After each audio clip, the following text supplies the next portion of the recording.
Welcome everybody to the stream. Another week has gone by, has absolutely blazed by. I'm still astounded every single Friday that I go live. It's kind of the same diatribe of me just not understanding that it's actually the weekend. But so much has happened this last week that it's just made it kind of incredulous that I'm here already. I got really sick Tuesday, and so I haven't been online in any capability for the last few days. Haven't streamed at all, but getting back into it, feeling a bit better today. I went out and bought a brand new mattress, so I should be getting some much better rest. And then something else happened that we picked up recently, just today. My wife's actually very busy with it off screen. But we got a new Switch. This is just the box from it. She's got it in her hands right now, trying to figure out how to get her profile going. But finally got two Switches so that she can enjoy some games while I'm playing, even though tonight I'm not even using the Switch, but she's setting up hers. So she's doing setup tonight, and then she'll be able to play the games that she wants to play when I'm streaming and vice versa. And when she's asleep, I'll be able to steal it and do some dual hunting in some games. So just trying to figure out how to do all of that right now. How to get the profiles synced up, how to transfer save data, how to be able to play all the games that we've invested and bought in non-physical copies on the secondary console. So, but we got the Animal Crossing edition one, which is really cool. I wasn't expecting there to be like anywhere, but apparently just the OLEDs are sold out. So that was the big thing that happened today, along with the new mattress, which are the adult things that I guess you look forward to when you get to my age. But yeah, other than that, not much has happened this week. I am going to be planning on doing some more Arceus probably this weekend. We were going to do some a shiny race, so that still will be taking place. Just got to coordinate between the people that actually want to do it. So I know Tony and Alex were going to be racing me at some point or another. So that's still on the table. We'll probably be starting with Crobat and then eventually doing Gallade, and I don't know, maybe we'll set up some other hunts as well in terms of doing like a Gardevoir or something. That would kind of be next. And when the dust settles from that, I think Torterra is probably next on the list. But tonight is Colosseum. I was getting very lost towards the end of the prior Colosseum stream, and my wife was asleep, so she was not able to kind of help me through it. But she's going to be my guide today, just to point me in the right direction, not to give away too many secrets or tell me what's up or influence how I play the game in any way other than help me figure out where to go. I mean, she'll probably help out more than that, but yeah. She's extremely helpful. But enough waffling. Let's dive into it.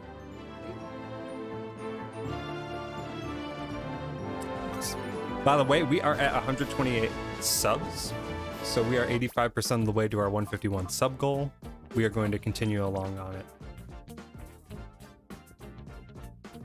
Well, you can transfer my profile too, that's fine. You don't have to use mine. You'd be able to play it on the Switch too. Yeah, I mean, if you log into my profile, you'll be able to see me in the store. You wouldn't reset my whole profile. Because, like, you can still access your profile on the original one, right? Yeah, so why would... Okay. So the last time I was playing, I got through all the guys in the town. In Pyrite Town.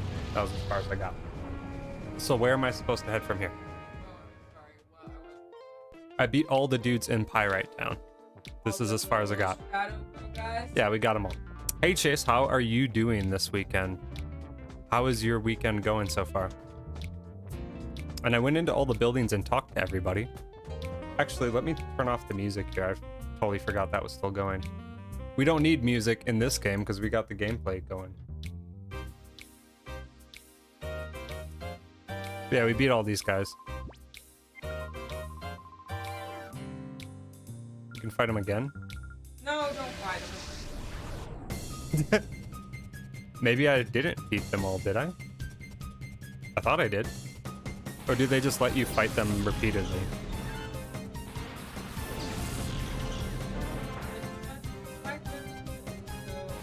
Okay.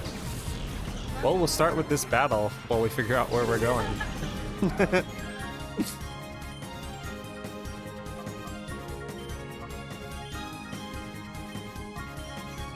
Yeah, totally.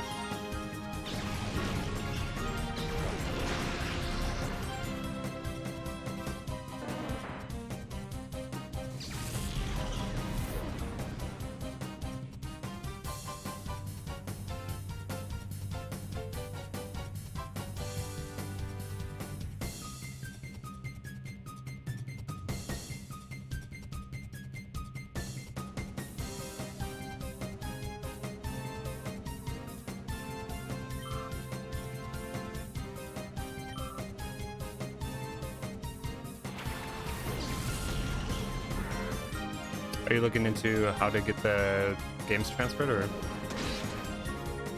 I mean, I'm trying to remember where you're at in this game. And I'm trying to figure out. Kind of doing a lot at once.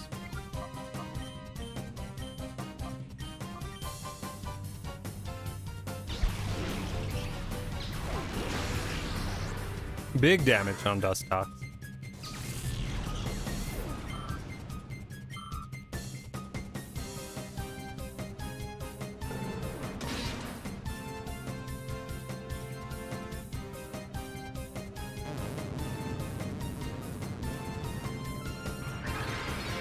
I mean, if you're looking at a guide, it would just be Pyrite Town, right? I'm not looking at the guide. I don't know how. Why I don't.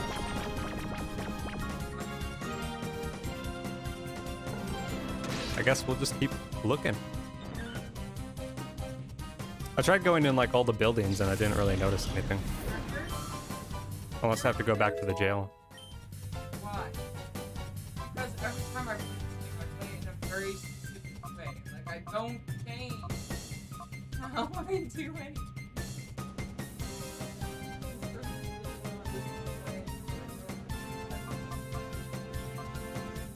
Like, I don't ever use Swift. On top of that, I also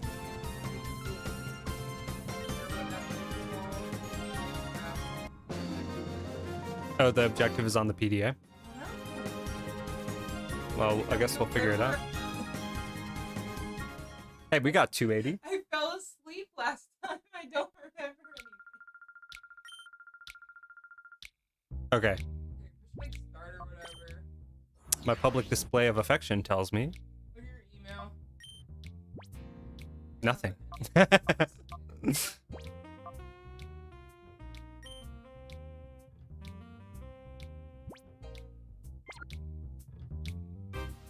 I mean,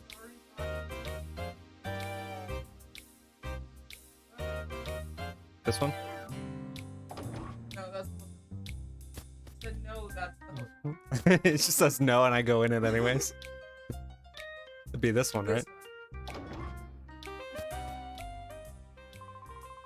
Want to enter a battle, go see the Colosseum's receptionist. Okay, now stop. Was there someone in there I needed to chat with? Well, you know what? Maybe we find out if you can run out. Ah.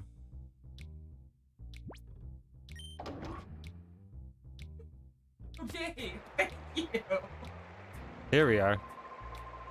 This looks sketch. That's why, Marcia, we got to somehow snag them from the criminals. You startled me. How did you get in here? That's weird. My little brother is supposed to be on lookout. Yep, he told us exactly how to get in here. My sister hasn't done anything but chatter. I'm so bored. I want to play house. Are you Papa's friends? I'm Marcia. I'm pleased to meet you. But sorry, we're busy. We're talking about something that's quite important. Please come visit and play with us another time. Okay. Oh, by the way, if you ever see giant shiny things randomly, that's like, Got it. just big, like, things. Okay, got it. So then this is what we were missing. How much more are you going to take from Mirror B and his stooges? They're using you and the Colosseum. What's the matter with you? Have they sucked the spirit right out of you? So you just clam up. I've lost faith in you. You just I guessed. didn't know. The man that went out as Silva, he's Duking's friend. But he was really angry, his face looked all scary. I remembered. So... Sorry, I'm busy. He's so busy, just sitting there with his arms folded. So now are we supposed to go to the Colosseum, I assume? Alrighty. Yeah.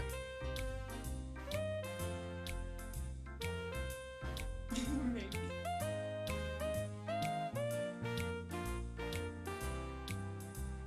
Now we are getting the story triggers, eh? What's wrong with this guy? There's trouble, help me. The chief's inside, Silva came and...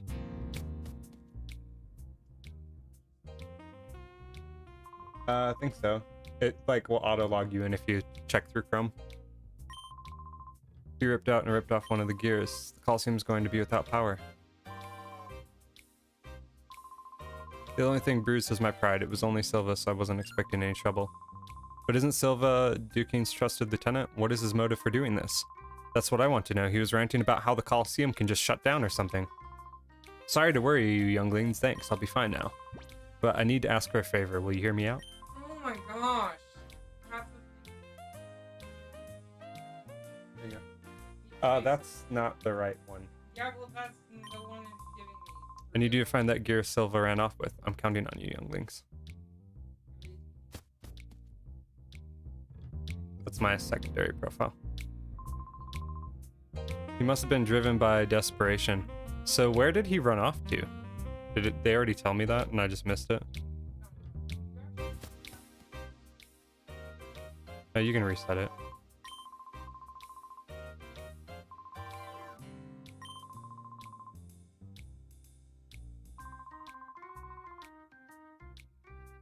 Interesting. So he's not in the Colosseum? Silva. No. Okay. But he ran off with it, so he's got to be out of town? He ran off the last time. Interesting. Yeah, except for what Silva forgot is he's kind of a little wimp.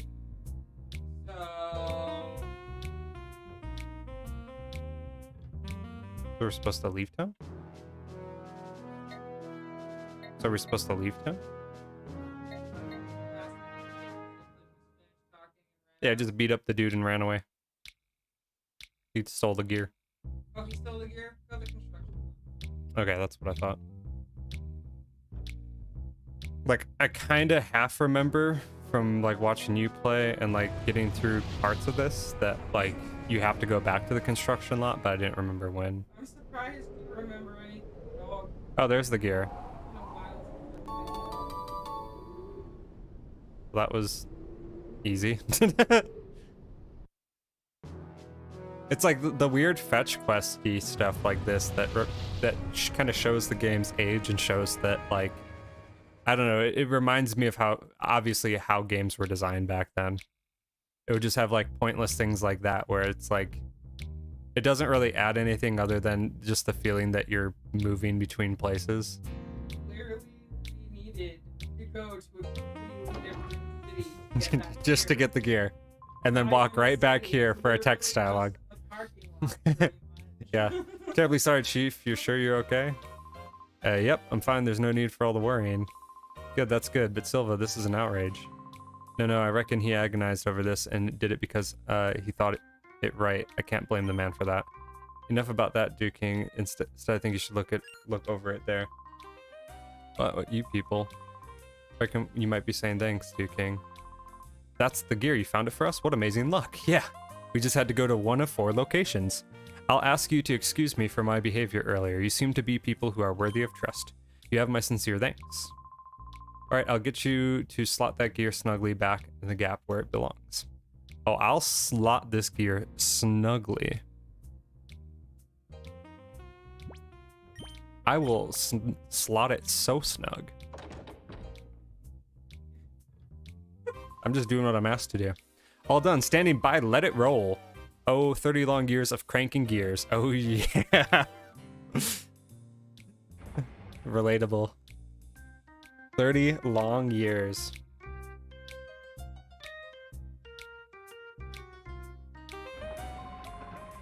This is the way it ought to be. Things are fine now. Okay. I can tell that you are a man of courage and honor. I have a favor to ask. Will you hear me out? I'm grateful. I want you to enter the next Colosseum battle. I need you to win the knockout challenge and find out what's going on in there. I can tell from a glance that you're no ordinary trainer. I know you can win. I'm sorry, but help me. All right, we will do just that. But I probably should rearrange my Pokemon a little bit so that we can start working down these hearts. How's this dude's heart? It's pretty solid, isn't it? Okay, his heart's good. But we still probably should... We need to work on Flaffy. There's like a third of a bar left. Not worth. Don't get it out. Get it down. Okay. Because, like, It's just the final bar. there have been times where I've certified a Pokemon, got only half a bar left, still left. Good to know. I don't know why it does it sometimes and not all the time, but even if they're in their party, it'll still slowly go down anyways. So once Oh, it's just, under- yeah. Yeah, once it's under a bar, It'll just naturally go down. kinda not worth it. I figured Flaffy would be useful. I remember using Ampharos a bit.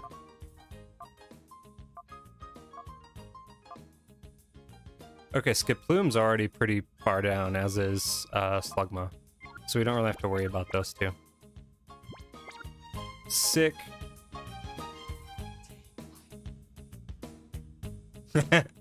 Why would we do that? Ever? I don't know. You did it.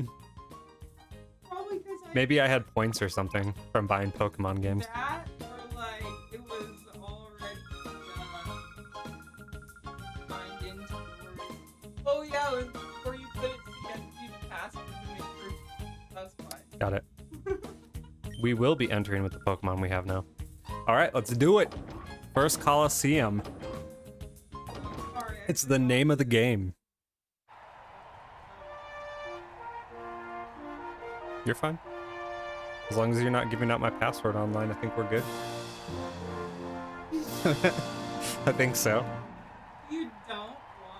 No.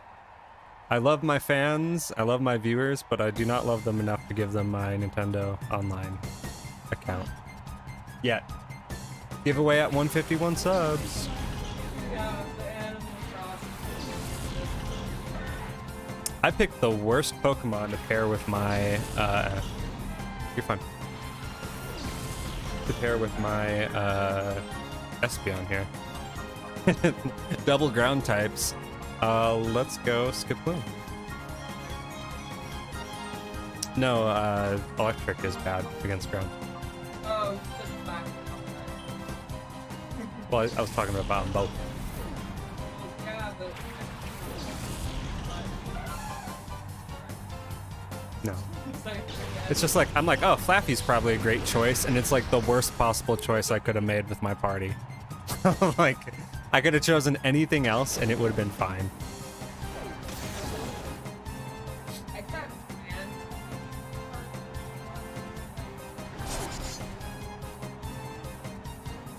Mantime's pretty good.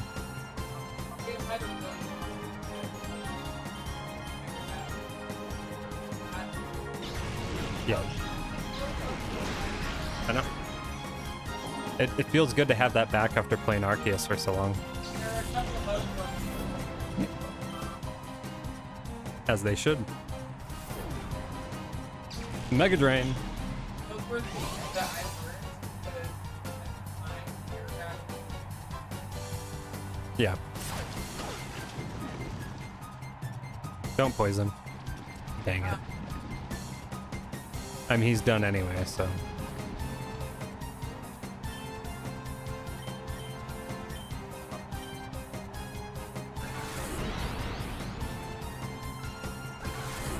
Yeah.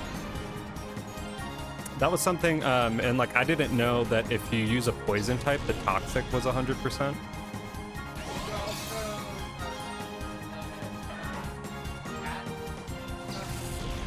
Yeah. Right. that. Yeah, I know, this is Gen 3 era. It's just, it's so old, I'm sorry. We're showing our age. So, Oh, what's up, fellow youth? I got the backwards hat and everything, dude. Happy coincidence, but hey.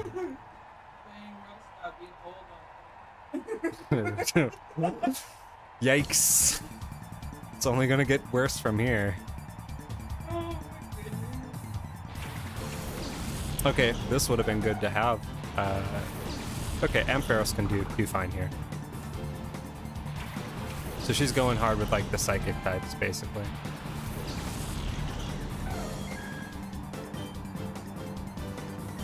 Flaffy's only got Shadow Rush.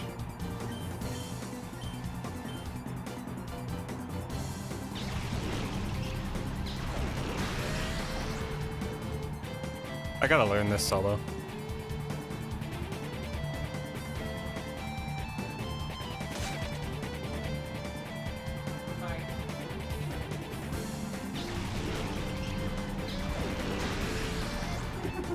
I'll get the coat and everything. I'll make you one. I don't have, so I might like make Pretty much. Hello, Dolly. Dogs are just raiding the scream room and licking my shoulders. Or my elbows, I should say. That'd be really creepy if they're licking my shoulders. We don't have Great Danes.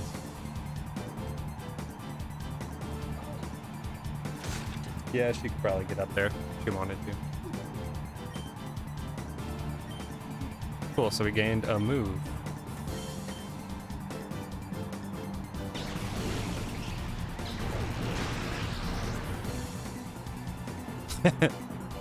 I like how like Noctu like gets back up.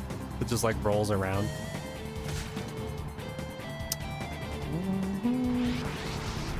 Man, they are always jumping into fever mode. Or hyper mode. Oh, let's...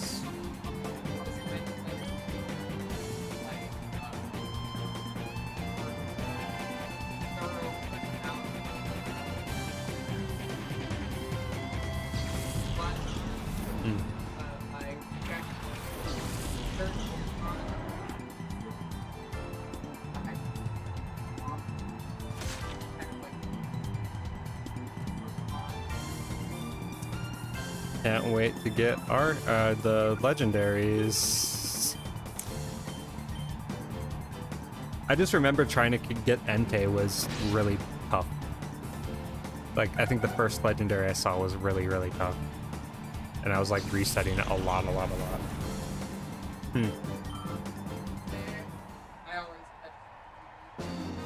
Of course you do. Why wouldn't you? Raifu's not even the one that I want. And that dude never goes into the ball. I'm just like, I don't even care, please. I just have to have a game. Stop licking my elbow.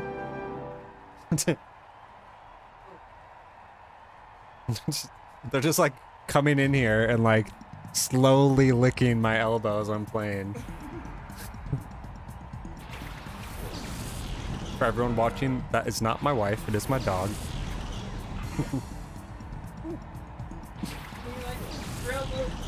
Again, like I... Later. Again, worst possible choice. Wait, what do we got? We got Cacnea. Alright, we'll go Slugma. I don't know. We'll figure out. We'll figure it out. I think it has one. It's mostly like... Oh. Yeah. Yeah. Please. Hit him. Yes, flame body. Burn him. Well, that was lame. I know, it's just not consistent. It's like a chance proc thing.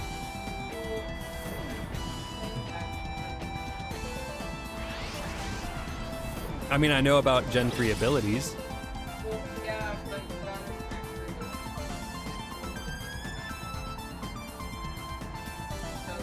Fair.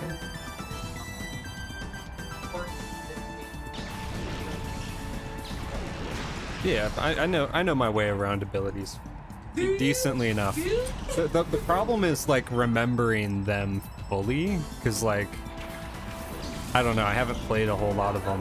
That's why I'm here. That's why I'm sitting. This guy's got all sorts of sweet Pokemon, man. I'm sitting over here with the Slugma, bro. He's got freaking Electrike and Vulpix.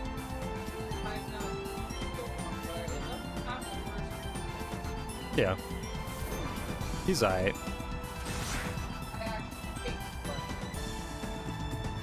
I like it shiny a lot.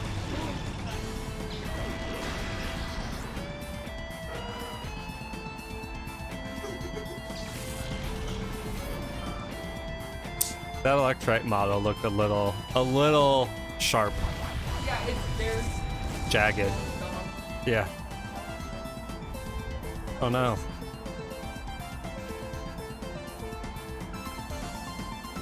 Pilates? Pelagonal?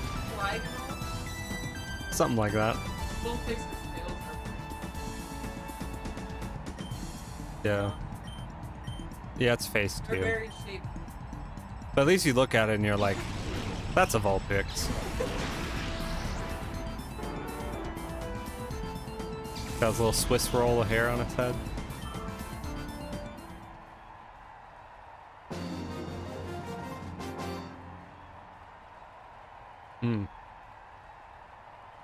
Swiss honey buns. Gotta go and curl my honey bun. Everyone puts their favorite Hostess product in the chat.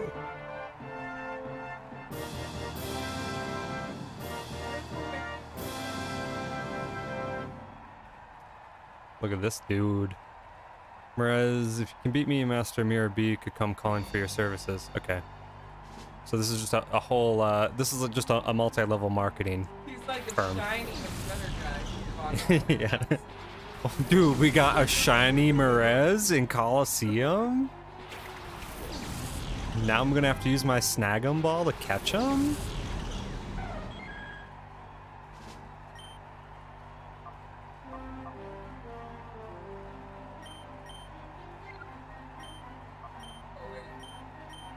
We're just gonna dunk on this bag on real quick.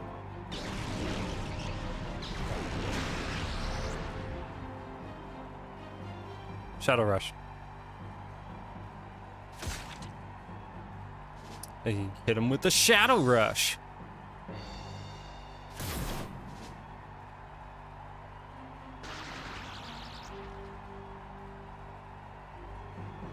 And we got flinched. He's paralyzed though, so just take him down slowly. Go. Go. Oh.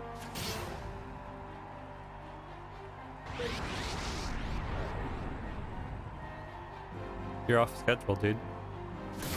Yeah. Harder for me.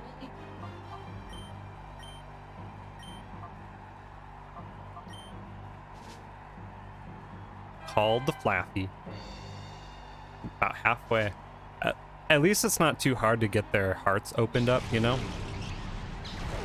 It's like anyone that's been hurt, you know, they open up with a little bit of work.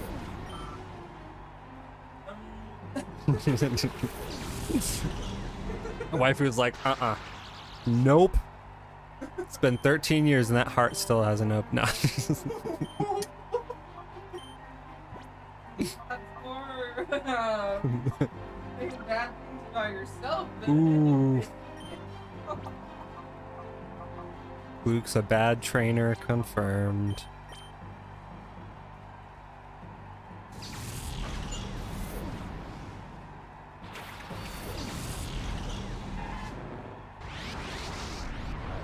Aw, thanks. I don't know why I threw Croconaut out. That was pretty stupid. Yeah. Yeah, I don't know what I was thinking there. I think I was like, my brain was like, oh yeah, Magnemite's a steel type, right? We'll just surf everybody. Why not?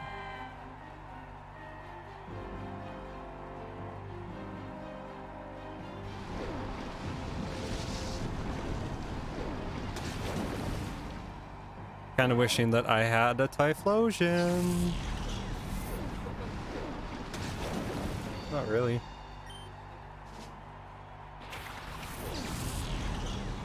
What? Mac and cheese? Oh.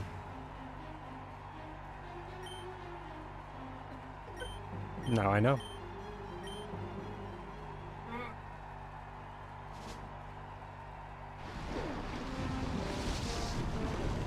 Surf in like the earlier games was so OP.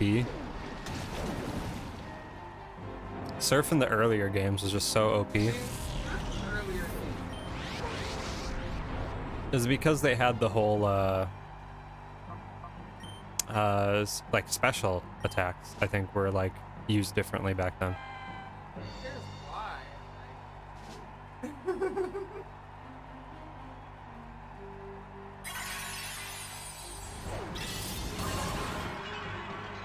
Why is he healing my Pokemon? Oh. I was like, that was an odd move. Interesting.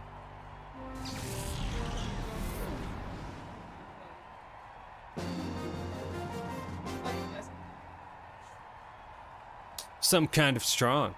Good things could be in store for you. I hope so. That was the weirdest fortune cookie I've ever got. You're the champion. Ooh, cash prize. And a TM too. Where's my shadow Pokemon though?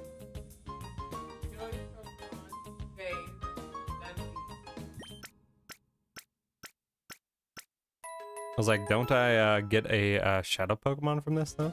You don't do exactly what I say. Wifey's been the master mime all along?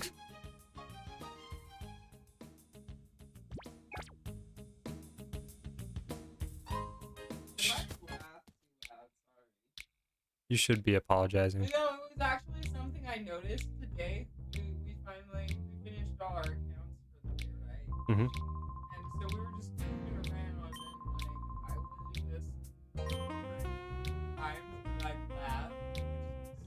Oh, like I'm so not trying to yell while I'm laughing. I think that's exactly what you were trying to do. Now we get a binder. Yeah. Back with our latest challenge champion. Present our lucky winner with a shadow Pokemon and watch chaos unleashed. Yep, that's exactly what I'm hoping for. Let's get some chaos up in this. Our new champ is quite the appealing charmer. It makes a nice change in chaos from the it's yes, like a Jigglypuff, an Igglybuff. It makes a nice change from the parade of macho muscle men. Wait, this isn't happening. This guy, he's that Luke guy that Mirror Bead been carrying on about. What? The same guy who messed with us in Fnac City? I didn't know that when I let him in here. I'll boot you back out.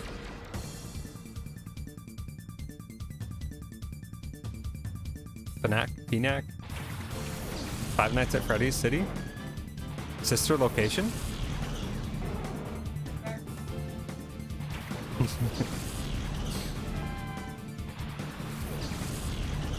Perfecto.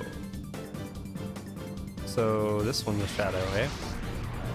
Sweet Yanma. I don't know if Yanma can evolve already in this. I don't think so. No.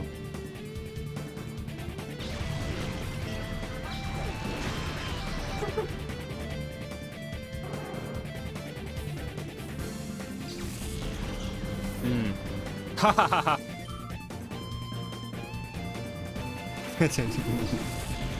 Gotta laugh at the jokes. No, I was gonna say you don't have to entertain every single thing I say. That's kind of my job here. Don't give chat ideas.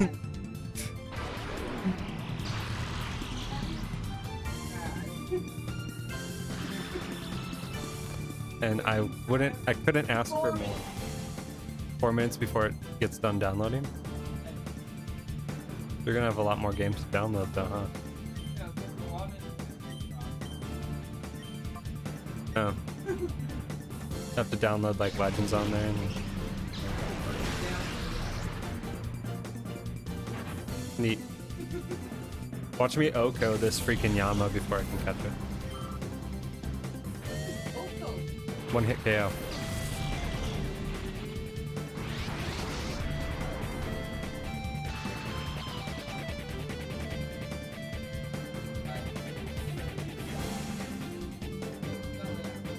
Yep.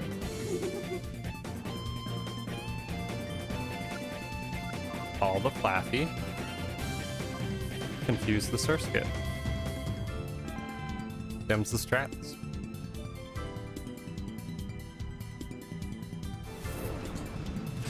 At least we're getting our falafels down in terms of heartness.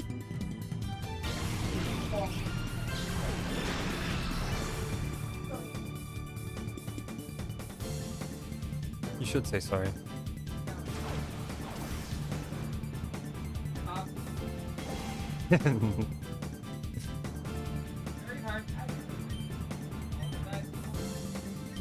Someone's gotta do it.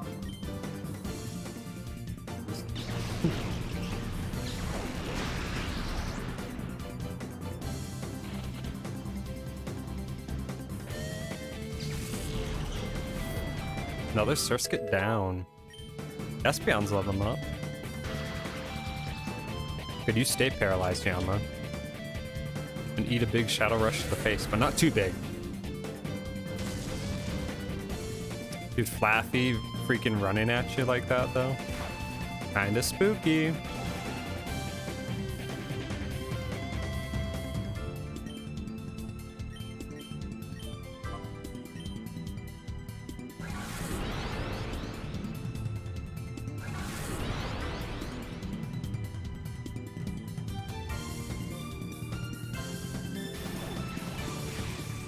I'm like super careful with the shadow Pokemon just because I don't want to have to reset.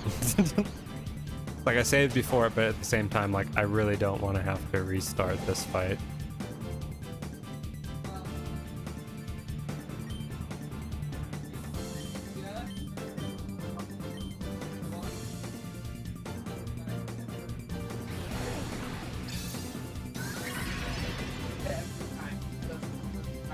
What Pokemon was it? Zangoose?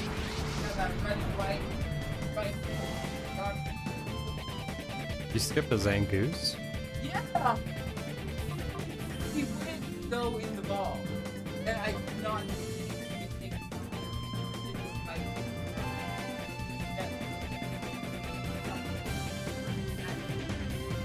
Every time to get to him. So, yeah. The first time I played this game, I was so off about it.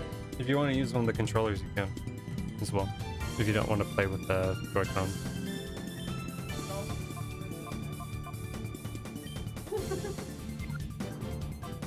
Does Cotton Spore just reduce speed, or is it an actual attack?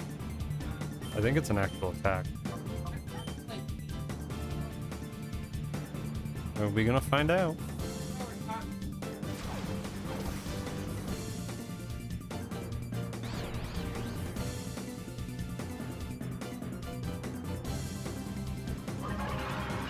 I just reduce the speed. Or puts him to sleep, maybe? Yeah, I just reduce the speed. Okay, we can do that. That's fine. But then it just boosts right back. Neutral. We'll hit it with another return and start throwing balls at it. And I KO'd it. Well, I told you. I think I critted it. It's okay. It's okay. You know what?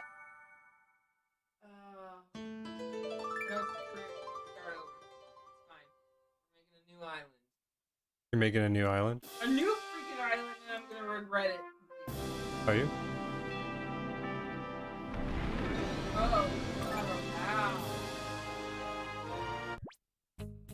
It's under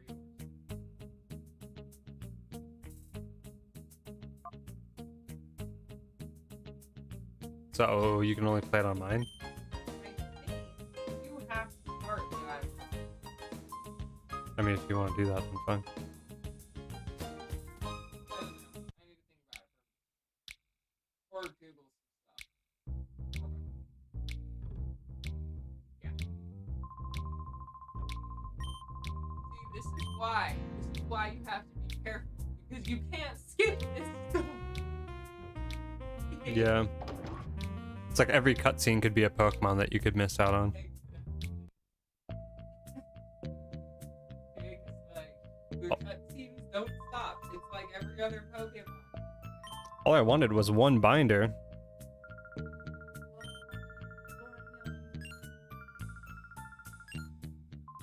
you even sort of finish it, I mean, I would too, but I don't think that's ever going to happen. I don't think so either, I mean, there's ways to shiny hunt it. Yeah.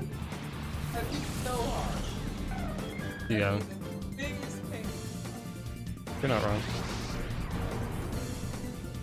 I'm just gonna dump a confusion into it, I think.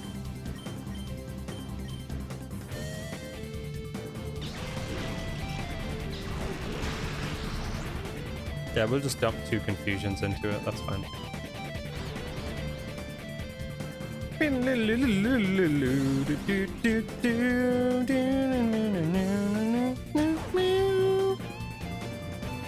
Okay, we're not gonna dump 2 confusions into it. Am I just going to kill it? I think so. Just status it and then balls.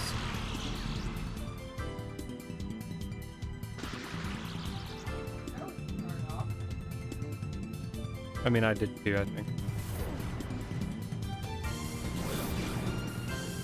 Yeah.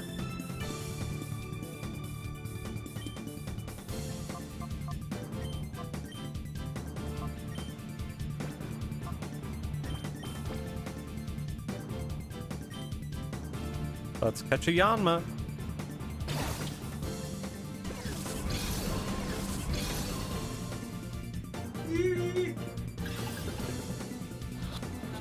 First ball. No. I mean, this is probably a better way to go because it gives it room in case it uses Shadow Rush or like hits itself again. Yep.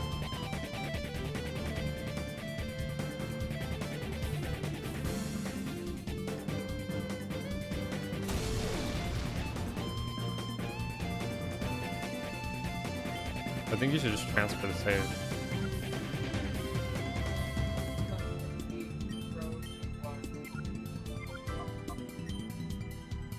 Okay.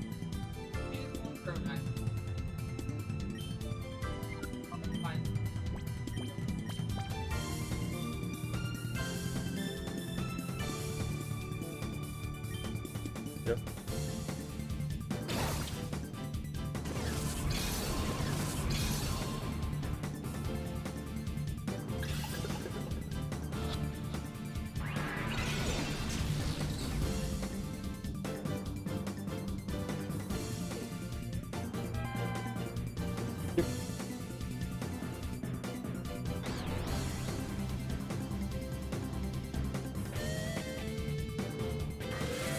Yeah, I thought he was going to do this.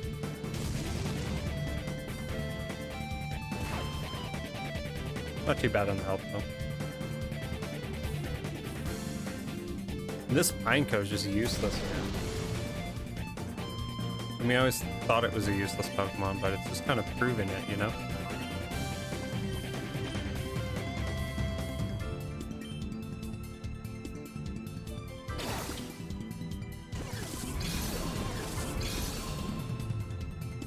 Yeah. That seems like the smarter of the 3 strat. Bruh. It does not want to go. It's gonna kill itself before it gets caught. Have any great balls? Yeah, I just don't like using them because I bought so many Pokeballs.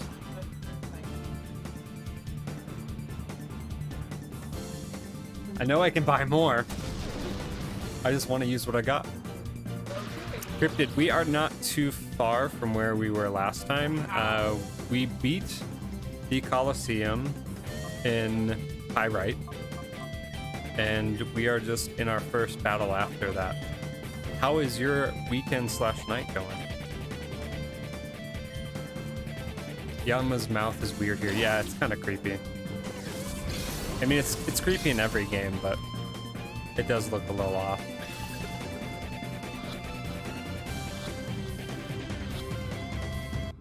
There we go. Cryptid shows up to the stream and we catch the Pokemon. It's good. Glad you're having a good weekend so far. I don't think you saw, but our weekend is pretty awesome as well. We just picked up a second Switch today. So my wife is busy trying to set it up and figure out how it all works and get all the save stuff transferred over so that she can play Animal Crossing when I'm streaming. That's the big thing that happened in addition to getting a new mattress. Oh wait, it's in hyper mode, duh. I was having a rough time sleeping, so we picked up a new mattress today.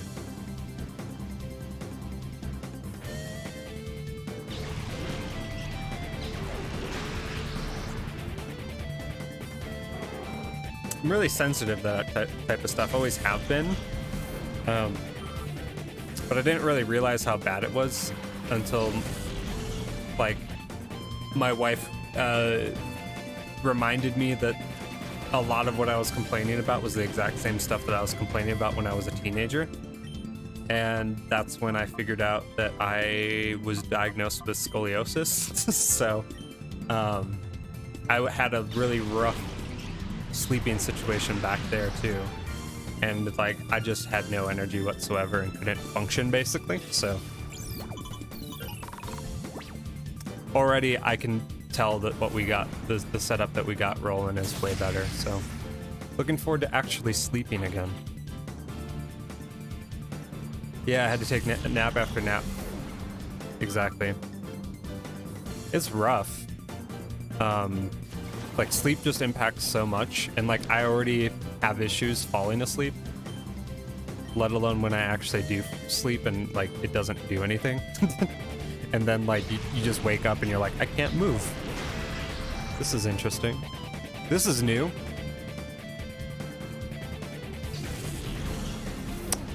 Yeah, like it was just that we had a mattress that kind of wore out a bit. But like this is back when I was like 16. I didn't even know that I had scoliosis, but I was missing like a ton of school, right? To the point where I was kind of getting in trouble a little bit. I got truancy citations issued, and it was because like I literally couldn't get out of bed. My back was just so bad. I even had like the principal of the school came over and she woke me up one day. Like, she drove to my house to try and get me to come to school, and I'm like, I can't. But like, I didn't really know what was going on other than I just hurt really bad, and like, kind of thought that maybe I just was sick or something. We'll get Plusle back for sure. And so I ended up getting really sick to the point where I had like some respiratory stuff going on. And it got to the point where my parents had to take me to an Insta care, right? And so they're doing chest x-rays because I was coughing up so much, just grossness.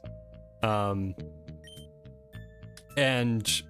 basically, they're like, yeah, we need to have him come in and get x-rays done to make sure that there isn't something going on with his lungs or whatever else. So this is all like, I mean, 2009, 2008, somewhere in there.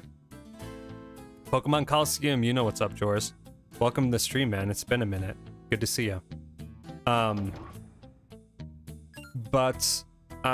So they were doing chest x-rays, and I didn't save, crap. but they were doing chest x-rays, and the lab tech just looks at the x-ray as like I'm just in a gown, right? And like they're doing their x-rays or whatever, and she's like, oh, funny, your back's messed up pretty bad. And I'm like, wait, what? And she's like, yeah, you didn't notice this before? You've got like pretty bad scoliosis. And I was like, huh. And like they didn't say anything of it because she was just a tech, like she wasn't a doctor or anything, so they weren't making like a formal diagnosis. But you could definitely see on the x-rays that it was pretty bad. And so then I told my dad about it. I was like, hey, so like the tech said something weird, like what's this nonsense about? And he's like, wait, what? And so then they took me in for like a formal evaluation and whatnot. And yeah, they found out that I have an S curve in my back. And luckily, it wasn't too bad to the point where I needed like any bracing or corrective stuff or anything. And I was already, for the most part, like grown, so it wasn't going to get any worse. But it definitely does like affect my muscles quite a bit. And especially if I'm not sleeping in like very, very specific ways, then like my sleep is just rotten. So yeah, dude, it's bizarre. It was going on for a long time. And so like they had issued a ticket for me to appear in court for missing so much school. Like I missed a lot of school. And then I had to go in and see a judge and basically like try and contest the ticket with my parents.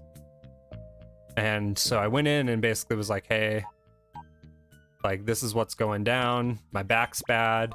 And like he was being real judgmental at first, like, so why are you contesting it? Didn't you miss a lot of school? And I'm like, yeah. And he's like, so what's your excuse? And I'm like, I have scoliosis. And he's like, oh, I'm so sorry. He's like, my daughter has that and it's been absolutely debilitating. Yeah, no questions asked. Like, you're seeking treatment now? I'm like, yep. And he's like, is that working for you? I'm like, yep. Have you missed school since? Nope. It's like, all right, you're square. They did check it but they checked it when I was much younger. So this was like when I was like 14, 15. I was probably like 15 or 16. And like they had done the spine check like at like, yeah, like 12 or 13 or something. So there were several years that had passed since then. I grew really quick. Like I had a bunch of growth spurts. And then, yeah. It's amazing how fast they can change their tune. Exactly. Yeah, he was real judgmental, but then like the minute he figured that out, he was like, all right, that's chill. You're good, man. But the same principal that came to it was really weird when the principal showed up at my house too, because like I was a teenage boy and I wasn't sleeping with clothes on, you know? So she just appears in my room one morning and I'm like, can you please leave? Like, can you give me 5-10 minutes so that I can like actually get out of this bed and talk to you? It was really bizarre.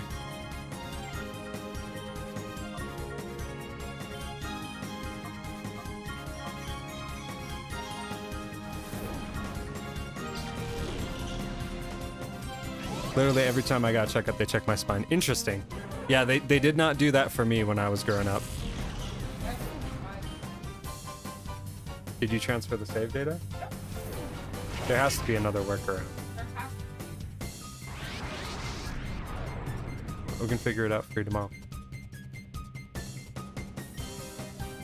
You messed up your own back too, Cryptid?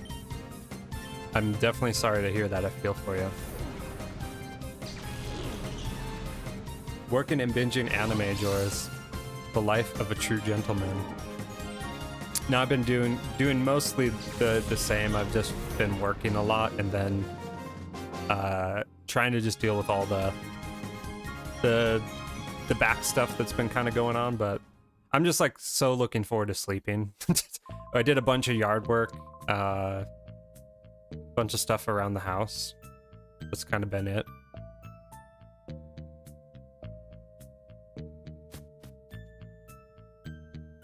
After I brake checked by a driver with my family, we checked things in a doctor.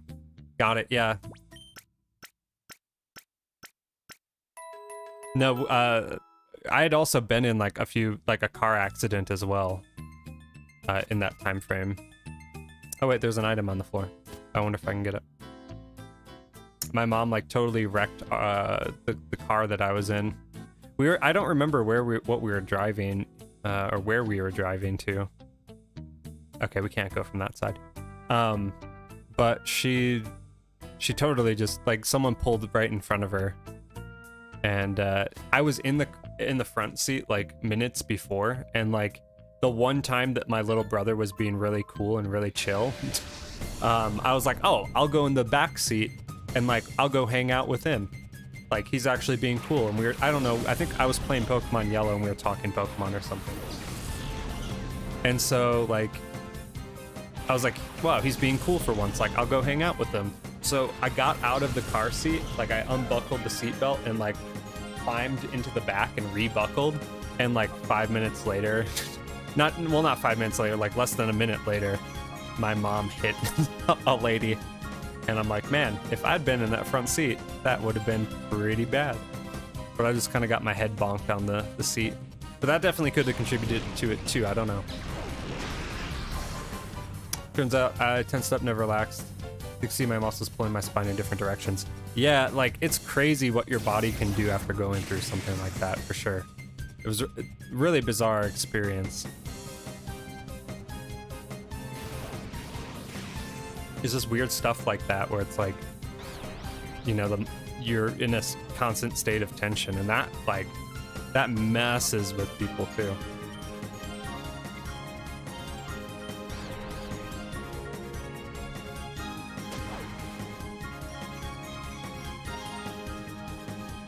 I definitely feel like with stress, I definitely have like a lot of upper body tension too, for sure.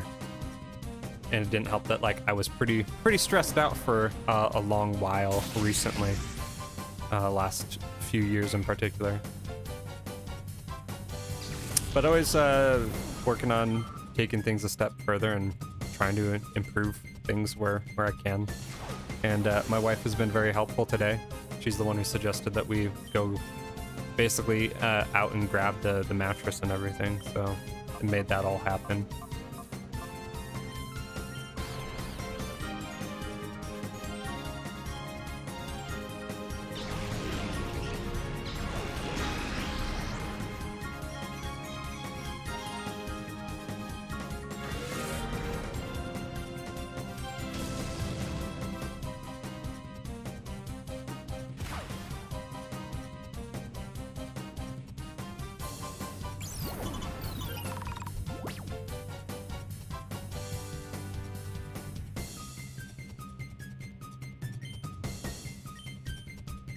I was already stressed, undiagnosed general anxiety, so that didn't help. No way I would relax afterwards. I was given meds to sleep it off. Yeah, you can't really like just sleep something like that off either, because that's just kind of like an ever-present stress factor. Like your body just went through something pretty traumatic, you know?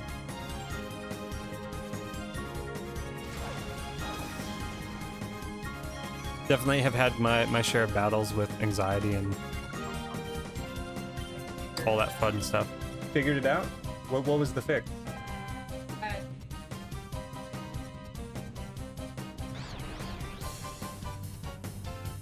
So I'm going to be playing on that one then. Well, I don't know. We'll have to figure out how that all works.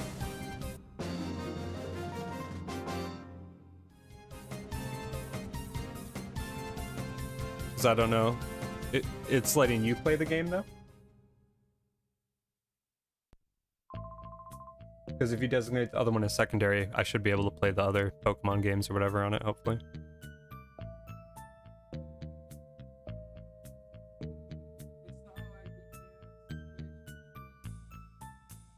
Or you could just like try loading up Arceus on the other one or something and see if it works. And if it does, then we Gucci. Oh, muscle relaxers. Yeah, I don't know what would be like. Sleeping for like that long is probably needed at a certain point when you've like haven't been able to and you're stressed out and whatnot. But then a lot of that can feel like kind of like a temporary solution too. Yeah, it was good that things did work out, and like the same principal pulled me. She pulled me into her office after, like she had been really supportive along the way, because come to find out, like I went to this weird, it was like a summer school program that was supposed to be like an intro into high school, right? And she was a math teacher at the time, and I was in that class with her, so I got to know her really well before she was the principal. And then she became the principal, so like she always knew me by name and like was really helpful and supportive and the like. But she kind of kept tabs on me throughout like high school, and noticed that I was struggling and was like, hey, like if it got to the point where it's like I missed so much school, like I missed over half the school year, right? And she was like, there's no way that you can make this up. But we do have like an alternative program, right? And so I ended up going through the alternative program and ended up graduating early with a full diploma, and that's kind of what helped me move out to where I'm at now, was that I didn't have to complete the school year, and I turned 18 already, so it all worked out in the end. It's just something that I have to be like somewhat mindful of when it comes to just my back in general, is what it really comes down to. Like I have to be careful with posture and whatnot. And yeah, they did. They did. I lucked out in many ways.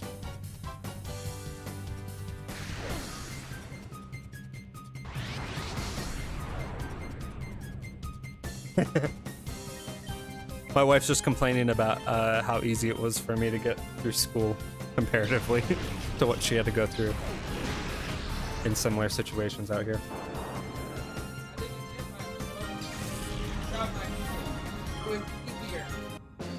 Yeah, and it still was harder. What?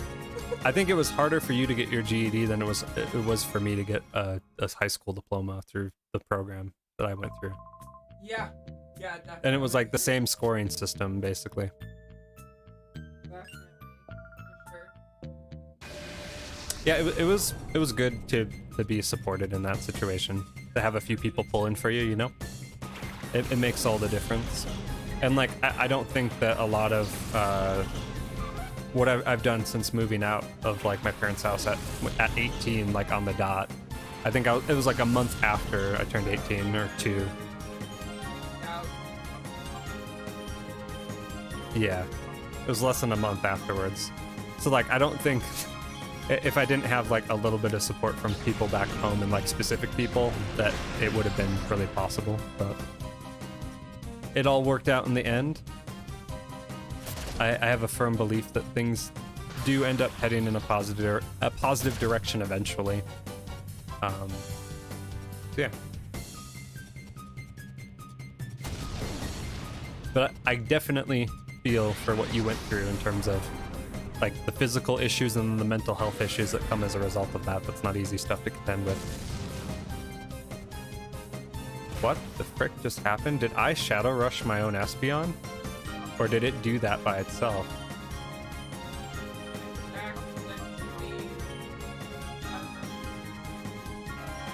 I was in an early college program, so I did high school and college simultaneously and graduated with an additional associate's degree. That's a pretty sick deal. I was in like AP and honors programs, but I never really did much with them. I mean, kind of due to the above. I was like in them, but I couldn't keep up with any of the classes.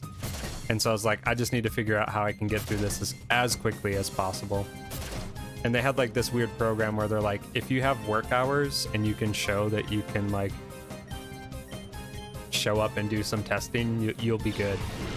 And so I had a friend that literally him and I, we like tag teamed it. we basically had like most of the same courses. So we just like worked together, studied together, and just like busted through all the coursework really quickly.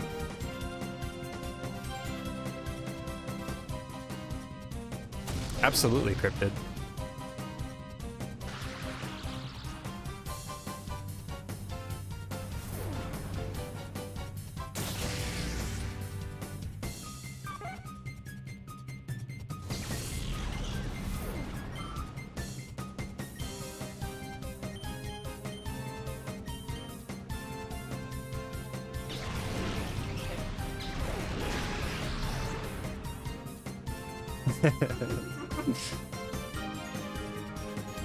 Never too late.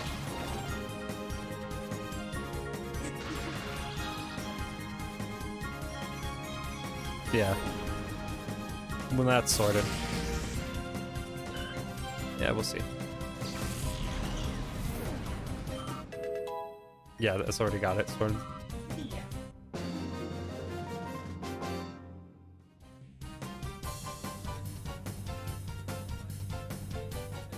I'm like, dang, I could have been something. I could have gone somewhere. This stuff. Yeah. If you were basically just normal classes, no busy work. So you can see you not keeping up when they're busting through a lesson a day. Yeah, they were going at such a huge, like a quick pace, and like I kind of had the classic experience of like I met with the guidance counselor, and they basically had given me like they basically were like, well, you're really bright, so we'll just sign you up for all the honors and all the AP courses. And I'm like, okay. But like I went from a class size of like 8 kids in the middle school that I went to, like literally 8 8th grade kids were in my class, to a school of like thousands. And so it was like really, it was like a completely different world, right? And so I had like that to contend with. Then I had like the back issues, and then I mean just being a teenager in general. And yeah, it was an interesting time. I just couldn't keep up with the classwork though, but there were still some classes that I really enjoyed, and some teachers and whatnot. And yeah, and then I met my girlfriend online, who's now my wife, and sitting next to me, so I was distracted, I guess. And I played a lot of World of Warcraft, so like that was distracting.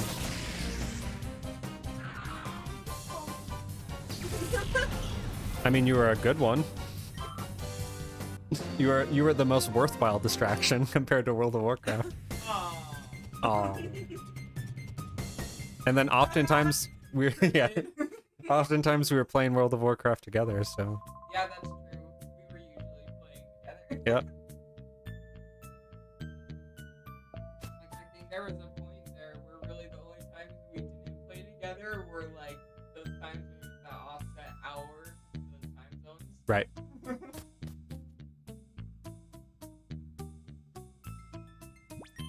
And now we don't even play WoW. We shall see.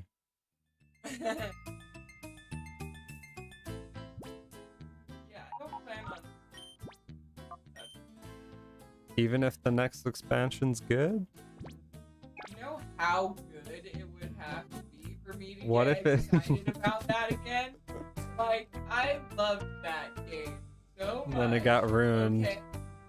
I loved that game. Then guys couldn't stop drinking milk out of the fridge. I finally stopped playing. I finally deleted it completely from my computer.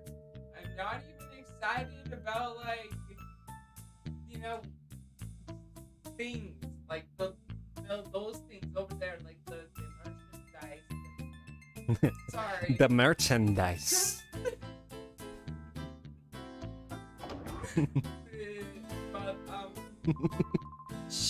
But, Did you just become Orlando Bloom for a second? Like, oh, right. what? Oh, it's okay. I kind of. Is this Wing? Is it Wingle? It's got to be Wingle, right? Shadow Wingle? One of them. Point flip chance. Okay, no, it's not. Neither. We can just destroy them. The World of Warcraft merch. Yeah, like I'm excited. Well, they stopped making cool merch a while ago. Basically, my heart finally is like, no, we're done. We're done with that. I don't love it. So, like, we have to be the best thing ever. I don't know. They're saying that account progression is going to be mostly on the account level now, as opposed to everything having to be done all over again.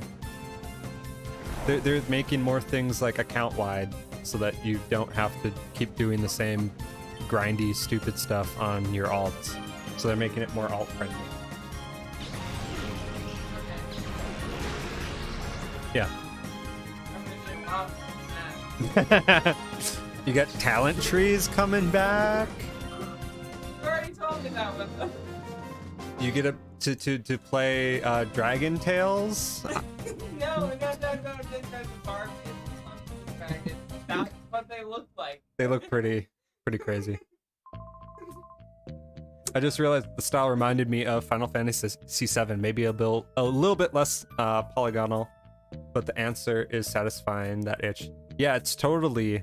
No, scripted. Google Barbie as Rapunzel Dragon. I think that Cryptid's talking about Colosseum, not WoW. Oh, okay. But like, yeah, to be fair, my bad. the new race in WoW does look like. To me, they look like Oblivion Argonians. That's the vibe I get. Tony, welcome to the stream, my dude. How are you doing tonight? How's your weekend going? It is good to be back and streaming. Not too much happening here other than just talking about the new World of Warcraft announcements, because we used to play that game, and playing some Colosseum on the side. Okay. I was just like, the whole shirt thing that she's got going on just looks really weird. It looks like her skin's like orange, but it's just that she's got like a sweater on under her overalls, I guess. Graphics are not that defined as we were just discussing. No Shadow Horsey, that would have been tight.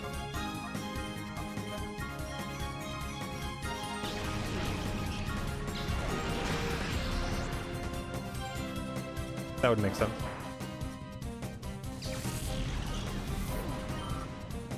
What was the World of Warcraft announcement?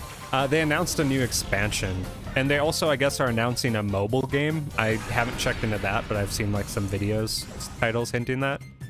But yeah, a new expansion. They announced the plot of the new expansion and kind of what they're doing to revitalize the game after losing like all of their player base.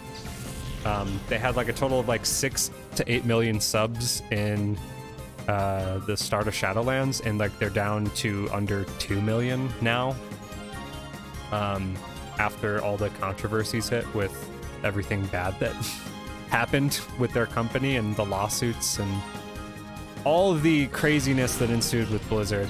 But it seems like they're slowly getting back on track, and they're going to be potentially bought out by Microsoft. So that's kind of a brief summary of all the Blizzard news that happened from now through the last like 2 years. I don't know if I'm excited.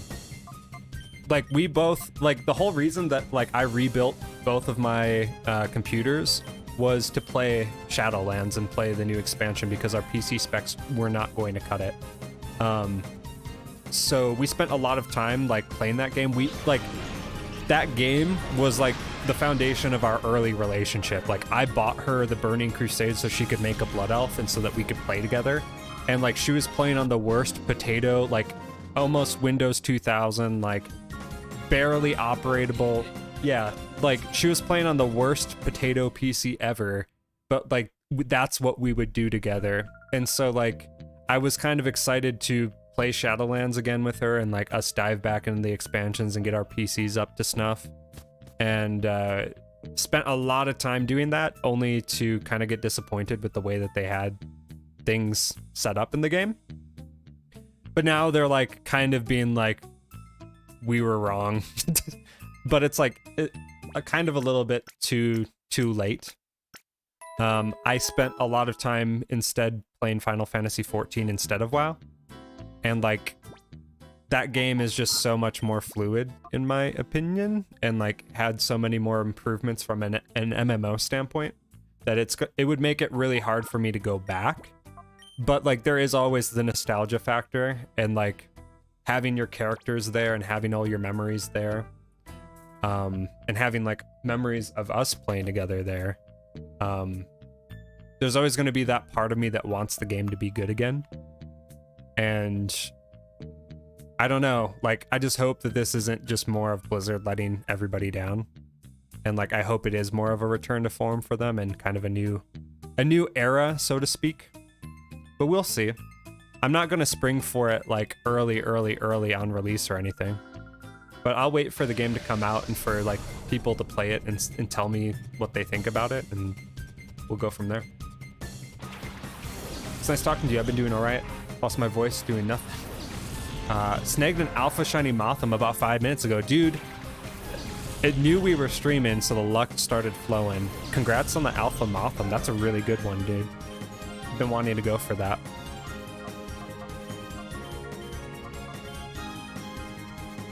Yeah. There's just like, it would have to be pretty, I think a pretty huge change for them to make the game like actually good again, but they're saying the right things, at least now. I've been participating in the Mega Quest in Pogo. I picked Venusaur because it's my favorite. Already Mega Evolved it, so I think I'm on like the 3rd stage of the quest line. But like that is speaking of in terms of positive changes, that definitely is a step in the right direction for Pogo, so that's exciting. It's just like, I don't know, like I felt like with a lot of games over the course of COVID, it felt like there were so many where it's like the players were just complaining about the development team. And it's not just a Blizzard thing, right? It's like, it was a Niantic thing, it was like an Ubisoft thing, it was, I mean, almost every single game dev. And then going into Final Fantasy XIV, it was like the exact opposite. It was like everybody was like so happy with the development team and like so excited. And it felt really weird to be excited for a game. And Endwalker came out, and in the span, I started playing Final Fantasy in July or August of last year. And in the span of 4 or 5 months, I did every single expansion and did like years worth of content and just like no life that game. And like, I don't regret it at all in terms of like the experience I had and how much fun I had in that. It feels really weird going back to it though, because I think I hadn't played in like 2 months or something. Like I unsubbed, I let my sub run out, and I went back to it and totally like had to like relearn the game a little bit. But everything that I wanted to do and had was just like right there where I left it, so that was cool.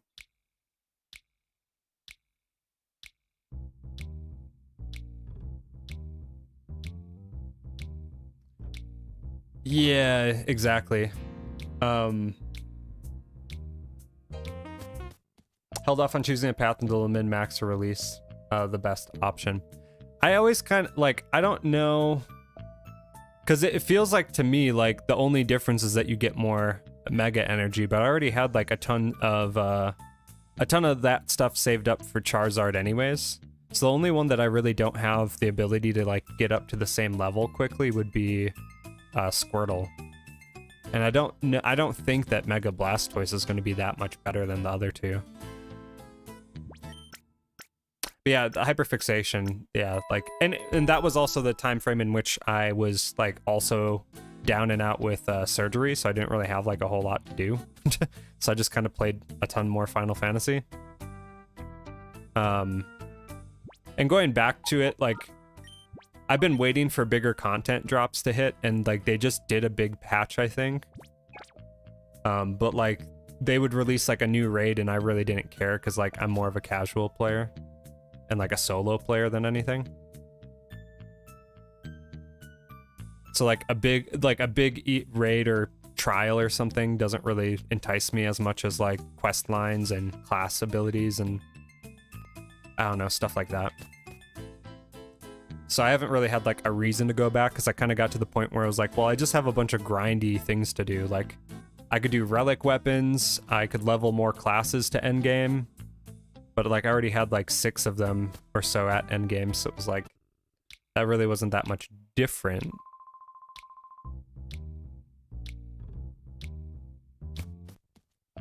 But I still enjoy it, and I definitely will play a lot more of it. I don't know. I switched between MMOs. Before I was I was playing Guild Wars 2. It's just like MMOs have like a habit of like they're just time sinks, you know, like there's just so much to them. And it's like there's so many other games that I have that I want to play, and then like I want to do other things on top of it. And there's a few like MMOs that feel like, especially when you're paying for a sub, that you feel like you can actually do other things with. Like usually when I'm paying for a sub, like I feel kind of obligated to play daily, and I don't dig that. Ooh, Remoraid.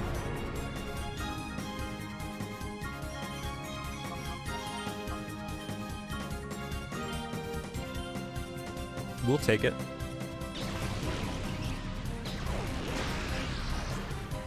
I guess we won't take it. One-shotted it with a confusion. It's only level 20. Yeah, the is extremely, like, way low. It's way squishy. It's not the only Pokemon that you're gonna get that's like a lot lower. Yeah. So gotta be careful, is what you're saying. But Levels before you attack. will do. But yeah, I don't know. I'll definitely go back to Final Fantasy at some point. I do like Guild Wars because like it doesn't require a sub, so you can just jump in whenever. And ESO is kind of the same way. Started playing Lost Ark for a little bit because that's free to play, and like that was fun for a minute. I'll probably play Diablo 4 whenever that comes out. I'm not big into Overwatch though, so I'll probably take a hard pass on that. I know like the beta of that is live, so we'll see if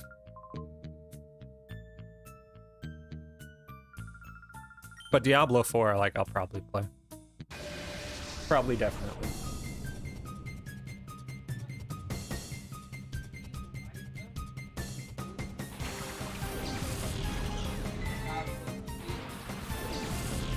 I don't know, I feel like Diablo 4 has a better shot of being a good game compared to the new WoW expansion.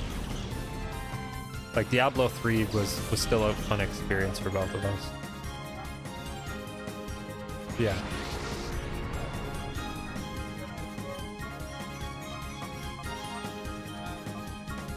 Over to you, old Aaron. Not everything. Yeah, well, Yep. Hmm? you know what? I'm down with that. Good experience. I have so much Diablo. I don't Diablo 4 the same thing. Like, Just updated. you know, different colored lasers. Whatever. I mean, they kind of could do that, but they've made pretty significant not improvements, but there's been like changes steadily, and you know, I don't know what I'm saying. Just that, like, I think Diablo's probably got a better shot of being good as far as Blizzard titles go. But the thing that is exciting is the Microsoft buyout. Like, that's more exciting to me than the WoW expansion. Because I think that will give them, like, I don't know, I think that'll give them more infrastructure to be good again, and the potential for them to be able to like release crap. Oh, we might just have to Great Ball the Remoraid, truthfully. Oh, it's so low level. But my hope is that they like bring like WoW and Blizzard games to the Xbox Series S or X. Well, I mean, you didn't tell me to just Great Ball it. Is that what you're whispering in the corner? Use the Great Balls, Luke. Use the 4 Great Balls, Luke. Use the 4.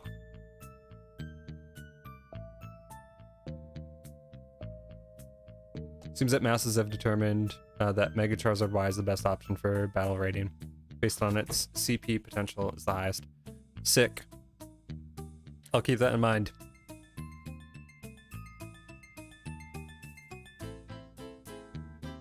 I was more so thinking like Venusaur, because I know like a lot of people have used Venusaur and Blastoise in specific raids, so.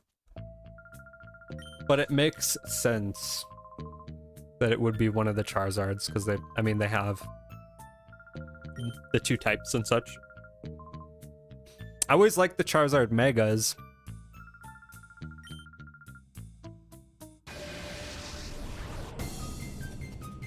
Yeah.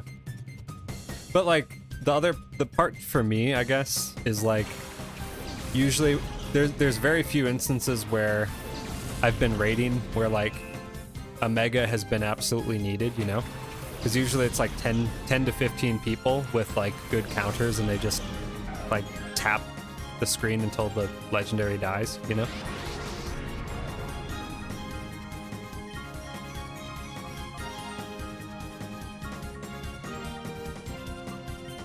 Well, at least stun it.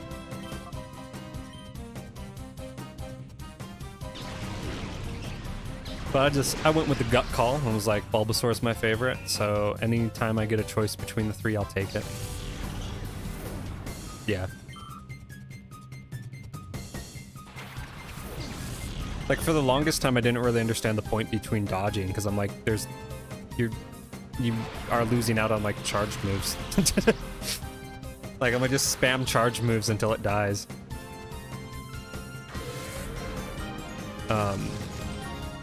I've taken, like, a little bit of a break from doing the Pogo raids, only because I know, like, how dangerous it is for me to be able to, basically just openly buy raid passes all the freaking time. But, like, I'm not going to do that until, like, there's, like, something that's actually good in raids that I want. And Mega Latios and Latias is definitely one of those, and Kangaskhan seems promising. Those are, like, enticing, at least, you know?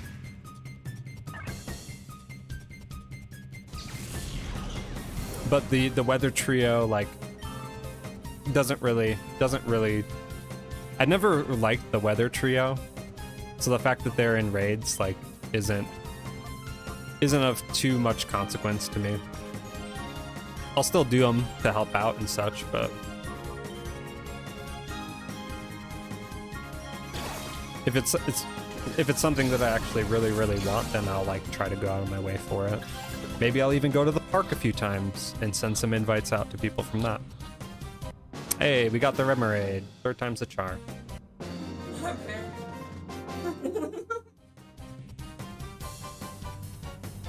Unbelievable.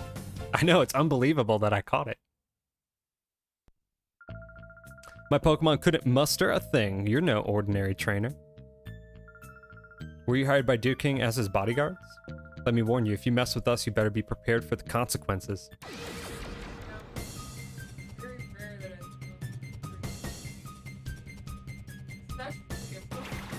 Yeah, you're playing Animal Crossing. You're better than me at Colosseum. Choices didn't matter. I probably would choose Bulbasaur. But I must research. Objectively best answers. Oh man, so this is back-to-back, so I gotta get the Mantine too. Yeah, Weather Trio, like, I've never liked them as legendaries. At least he's of, like, the appropriate level, though. Yeah, exactly. Those are the genies scripted. They're just, like, they don't evoke the same wow factor for me as the other legendaries in the game. Even the Reggies I have more respect for. Like, at least those were really exciting in the sense that, like, how you found them was completely unique back in the day, you know? Like, I remember accidentally finding Registeel and Regirock. Like, I had no idea about them. I just was like, these runes have to be here for something, you know? And I was just, like, messing around with my bike and ended up finding it. And, like, that was, like... that I was so stoked. I had such a hard time, like, making a team between all the legendaries that game dished out to you. Between, like, the Latios, Latias, Rayquaza, Groudon, and then the Reggies. Like, I wanted them all on my team. I couldn't pick 6.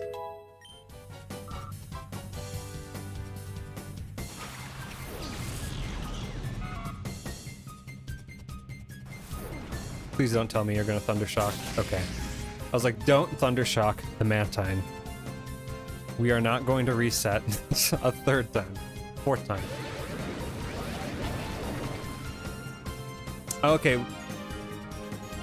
I always called the... Yeah, you're probably right. Whether...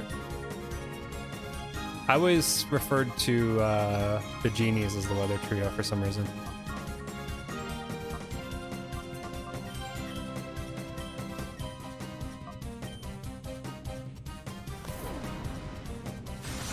That makes sense, though.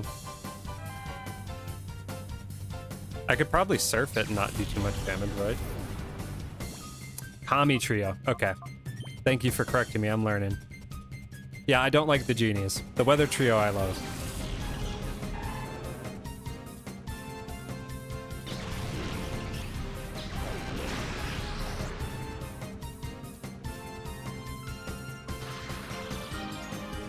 Yeah, you can just stay paralyzed, dude.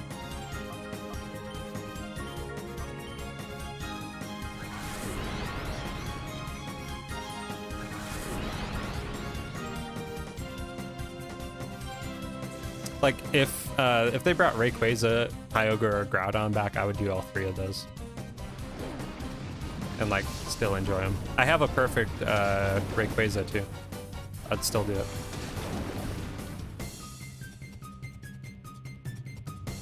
Dude, this Mantine could potentially, like, sweep me if I'm not careful.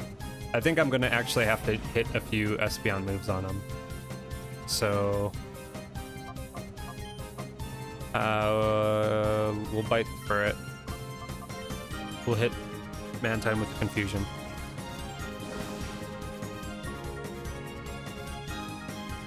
Got it.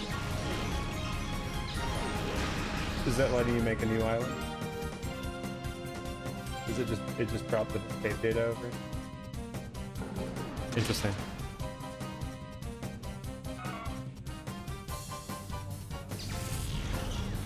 And does it let you play it on the other? It doesn't let you play it simultaneously though, huh?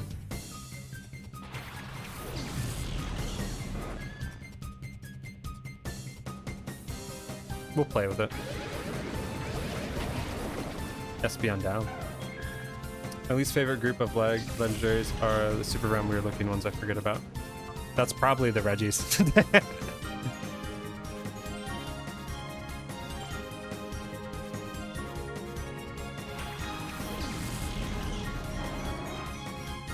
If you're looking back at them, it makes sense. Because they're really like, they're not that cool, you know?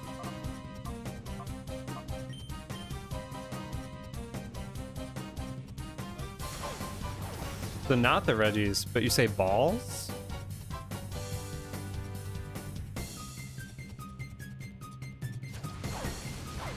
It's the one Heatran is a part of. So you're talking Gen 4?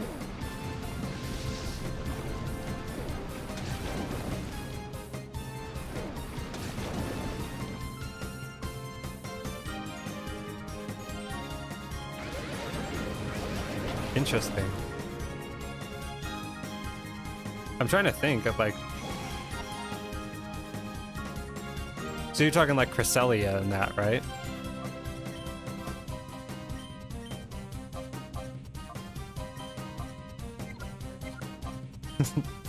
That's the next one. Heatran, Meltran. It's not even Meltran, it's Meltan. I don't know the freaking... Okay? I don't know, like, I think like a lot of people like that gen's legendaries only because of Giratina and like Palkia and Dialga. Oh, sick, we got the Mantine. Right. I discovered them in Poke2. Interesting. I don't even know what that is.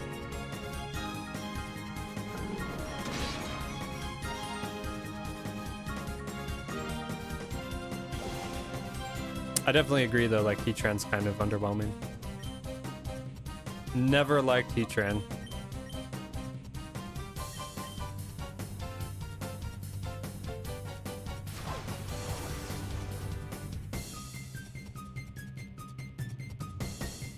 I remember it being really like I haven't even gone in a Gen 4 game to catch Heatran. That's how much I don't like it.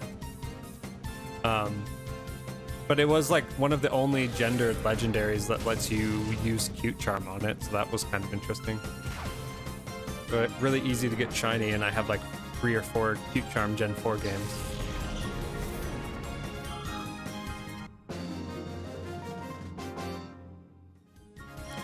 The rounded soft bit's supposed to be cool type Pokemon. I get you.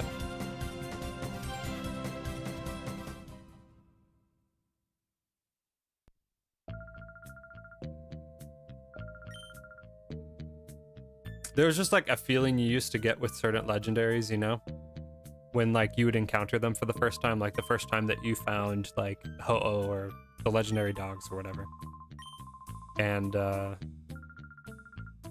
I definitely haven't really like experienced that in full context in a lot of the modern games. Like, and especially when they like they do what like Arceus did, where they reintroduce the legendaries. I did enjoy like how they reintroduced them to a certain degree. Like, I like the idea, like with what was it? Spoiler alert. I'm talking about like post-game Arceus here. So, the Amoris or whatever, the new genie that they introduced. Like, I liked the concept, not the design, but the concept that like legendaries, they kind of introduced this concept in the post game where like legendaries allow themselves to be caught because they're anticipating like that they'll basically outlive their trainer.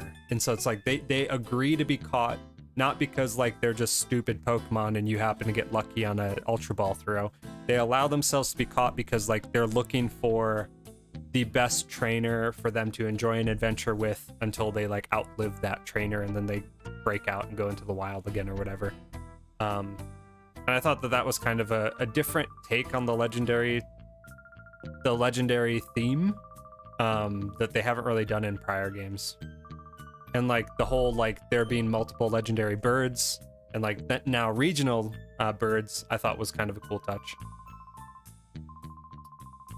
Yeah, it kind of made more sense as to like why the Pokemon are considered legendary, and like how the legends would continue after you catch them. Because you'd think that like, oh well, my trainer caught them and he's just left it in a PC box, right?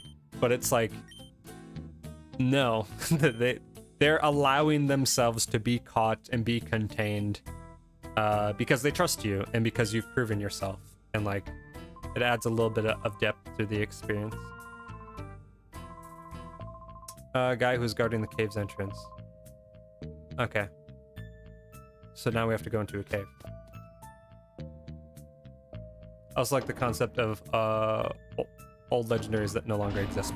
Yeah, like ancient ones and such. Like, just like how like legends don't always have a modern equivalent. That's why they're legends, right?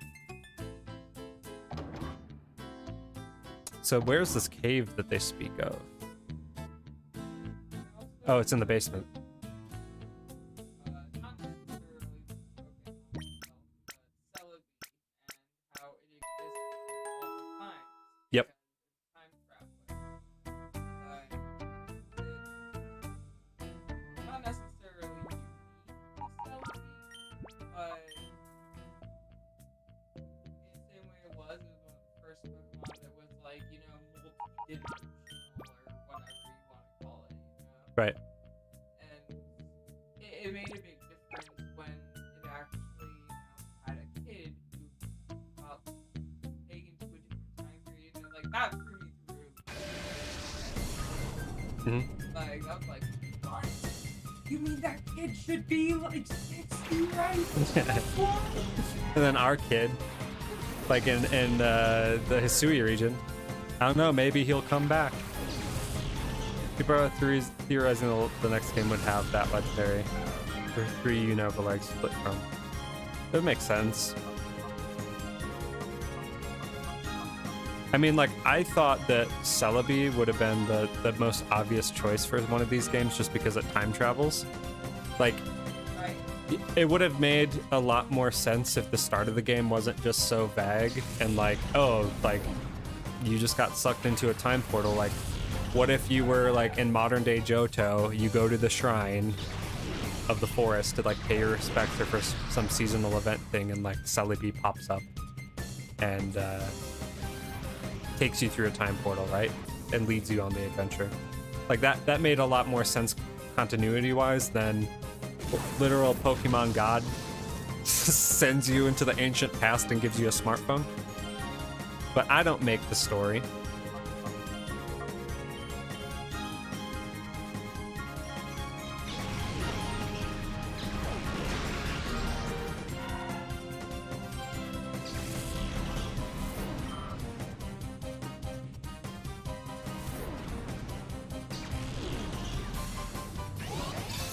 Kind of out of nowhere. It wouldn't have started with the big Godmon. Exactly. And like it's not like they needed Arceus for Gen 4. I mean, like, he's in Gen 4. So like I get it makes sense, but it's like to a certain degree, because like they had the event in BDSP and they wanted to tie them together. But like I don't know. It could have been done a little differently that would have made the story a little bit more sensical, but it's a Pokemon game, so like the story doesn't always make sense. No. What am I supposed to do from here? He said to go to a cave.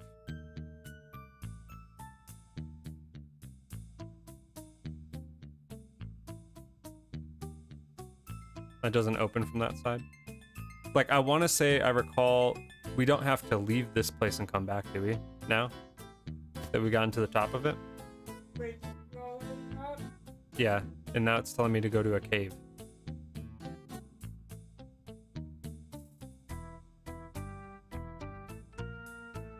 But was that part of the bridge?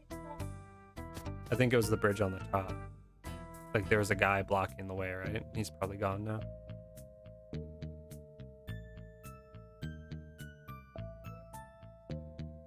Oh wait, it's through here. This gives me like Team Yell hideout vibes. Or not Yell. Here's the cave. Yeah, right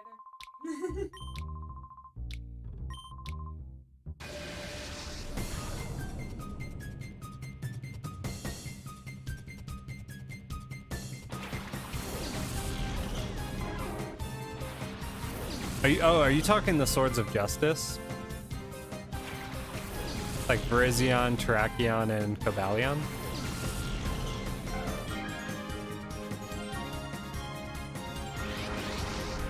I definitely like them. Okay, got it. I liked them more than I liked the genies. But it's mostly just because I really liked Terrakion Shiny. I thought they looked kind of derpy though. I don't know.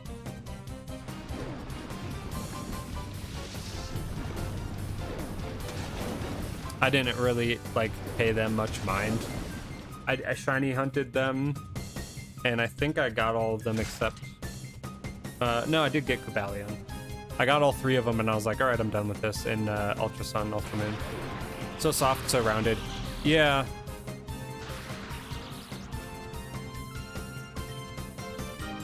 They didn't really stand out to me, you know?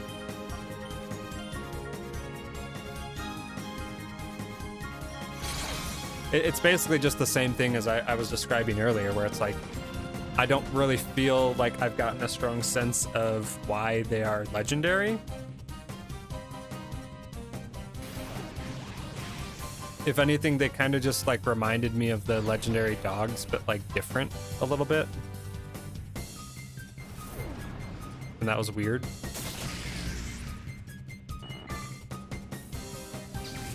Yeah, they're supposed to be like super awesome and such, but then they kind of just look like, I don't know, they just look at like wonky cartoon characters. Yep, some discordance there in the intensity that they were going for.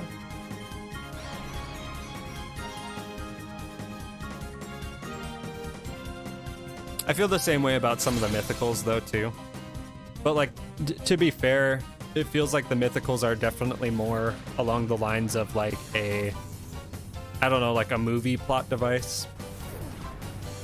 We're talking like Meloetta and Magirna.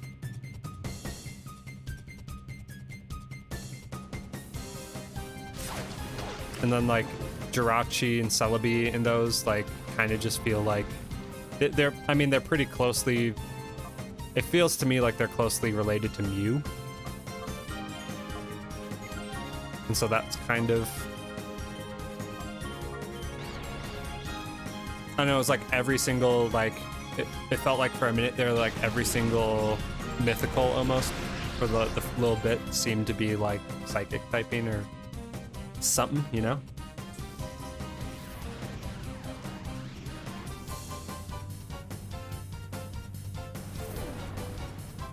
Legendaries are gods, I treat myths as demigods. Cool, but to a lesser degree. Well, I always felt like the rarity was inverted, right? That like mythicals are like god mode and legendaries are just like I don't know, like a step down from them.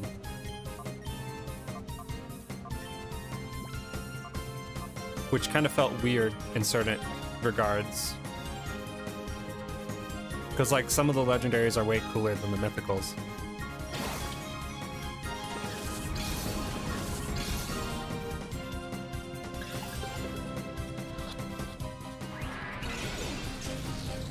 Dang, I was hoping to first ball it.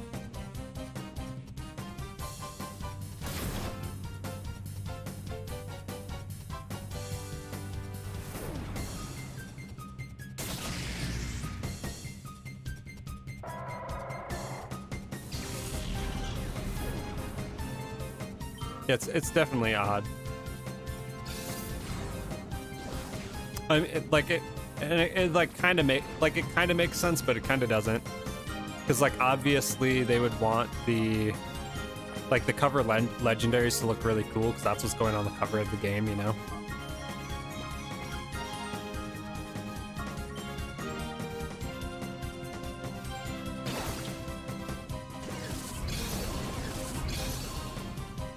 But I think like Gen 4 was probably where I stopped caring about legendaries as much. I do like Lunala and Solgaleo. I think that those were well done. The meta game at work.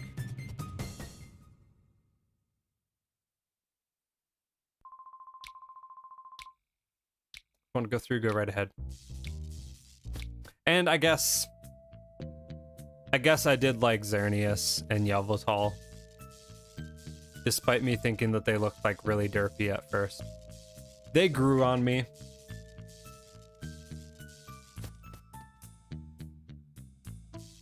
What separates God gamers with spammers? Exactly. Like I've never been big on using the legendaries on my team because I always felt like it was kind of cheesy. And I always just liked the other Pokemon better. I mean, in like in Arceus specifically, I didn't use any legendaries to beat the game or anything.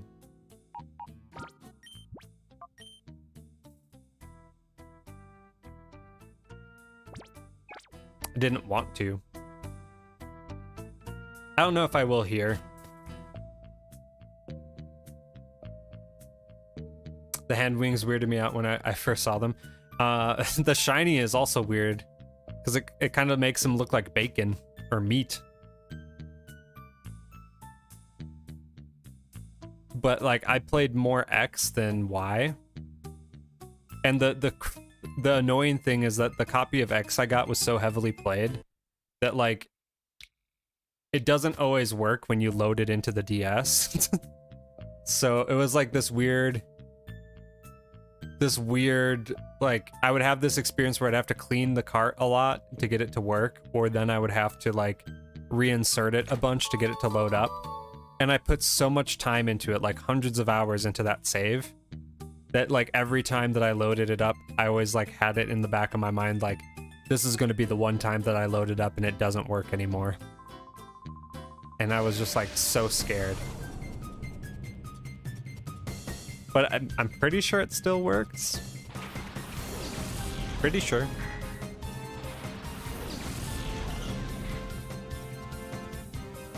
The copy of Y though didn't have any issues whatsoever. It was like brand new. It was like hardly used. So it's kind of funny. It was like I spent all this time worrying about. Ooh, no, do not attack. That is what happened last time. But I spent all this time worrying about the game working. It's like I had a perfectly good Gen 6 copy just sitting there.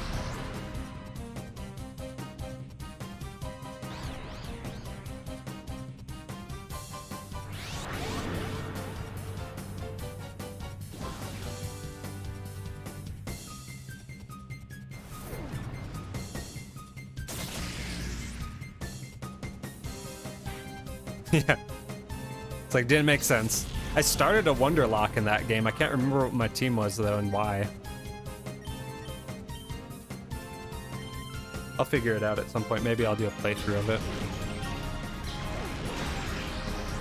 Continue where I left off.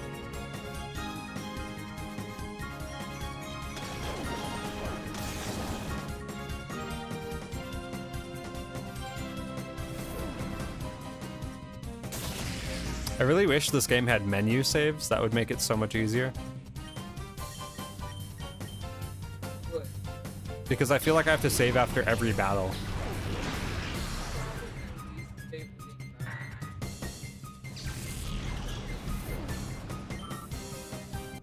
I'm sure it'd be like a challenge though of doing like a single playthrough without saving or something. No, you have to go back to the nodes to save. You can't just save in menu. Like there's no save here. So it's like if say I mess up, right? I have to run all the way back here and save after that battle. So I have to go all the way. Well, I guess I could go down the elevator, right? But I have to go down the elevator all the way to the bottom of the floor in order to save the game, just to make sure I don't miss like a shadow Pokemon.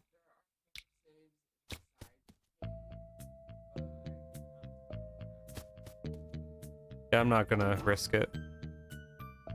With how many times that like I've KO'd a shadow Pokemon, I don't want to do that again. I'll play it safe. This is my first playthrough. That's intentionally tedious. Yep. This is early 2000s game design at its finest.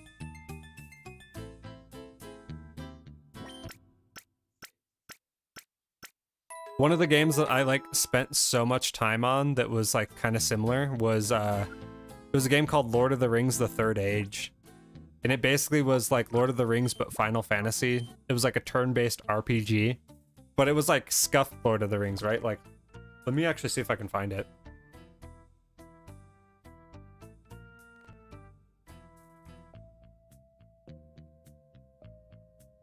Right here.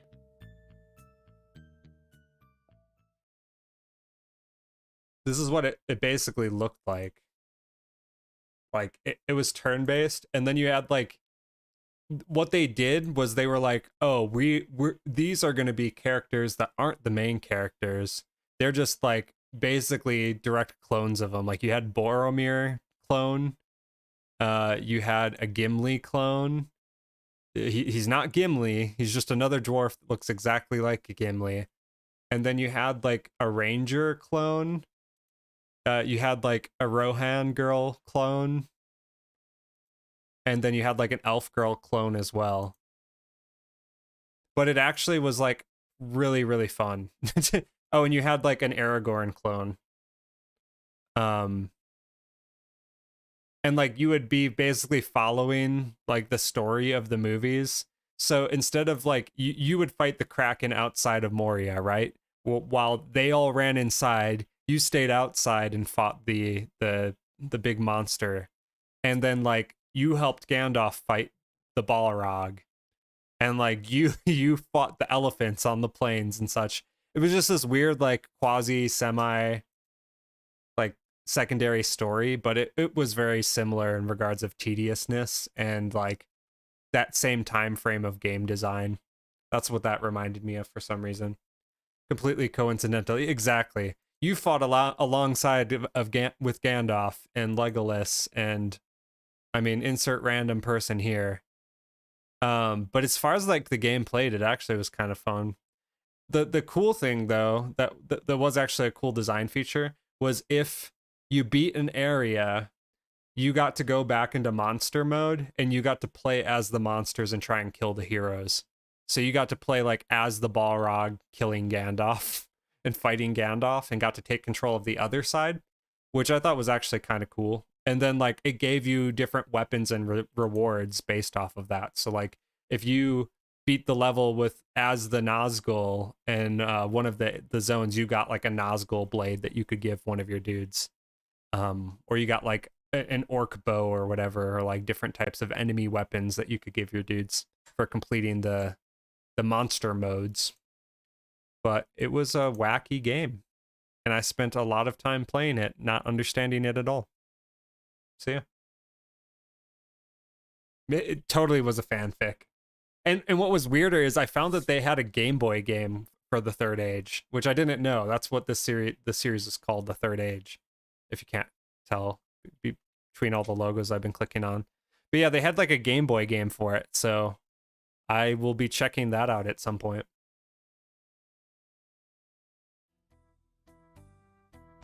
Yeah, like the gameplay was solid. It just felt like you were playing great value Lord of the Rings. That's kind of what it felt like to a certain degree. Like it just felt like all the characters, like you didn't have any investment in them because you're just great value Aragorn, like you're just scuffed, right? And then like I played through the entirety of the game, and like you can totally beat the game without using like a bulk of the characters, right? So you could kind of pick your favorites and just run with them, and that's what I did. But it kind of made it so that like you really didn't care about certain characters whatsoever. They would join your party and you're like, yep, you're never gonna see an ounce of playtime here. Exactly.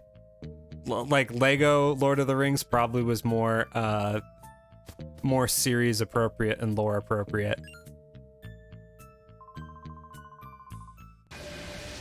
It was fun though. The actual like the spells, the abilities, and how they did like their talent system actually was pretty consequential and in-depth. It was really bizarre.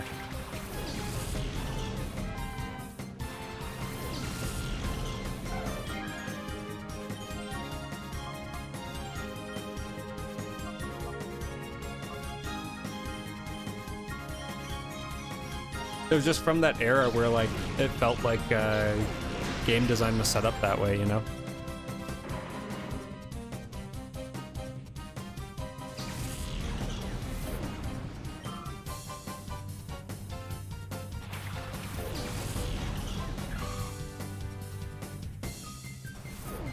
They just made them different back then. Though I think like the indie market now is pretty tight. That seems to be like the heart of gaming these days. Instead of like, oh, we'll just make this weird Lord of the Rings spin-off and like we'll make the gameplay actually really tight.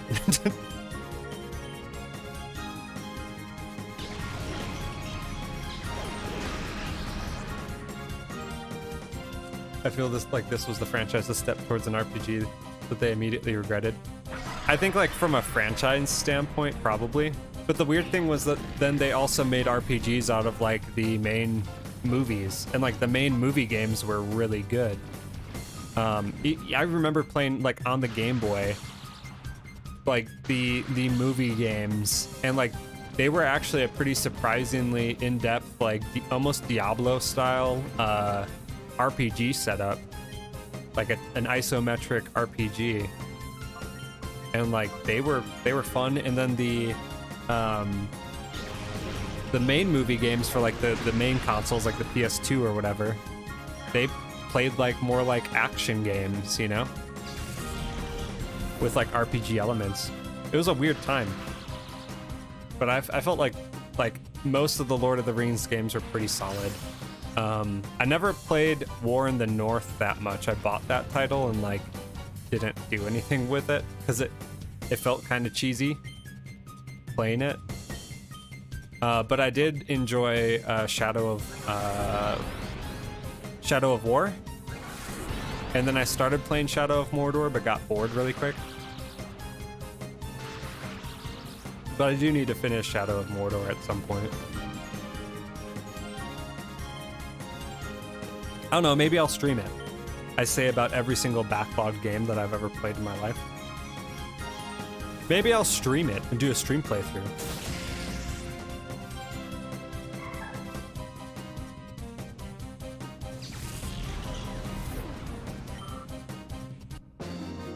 Not sure how that fit in with the whole Nintendo Pokemon aesthetic, but hey, it'd be fun.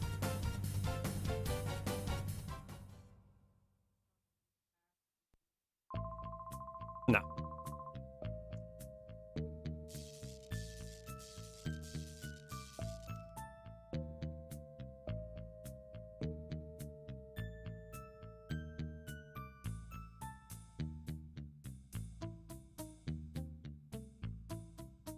Are we still talking Lord of the Rings: The Third Age, or are we talking Colosseum?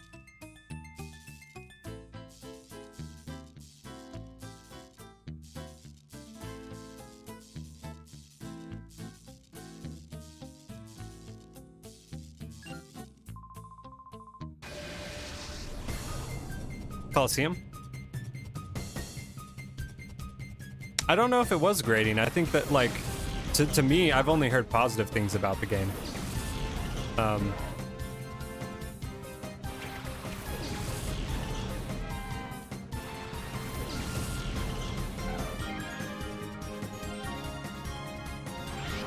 Ooh, med type.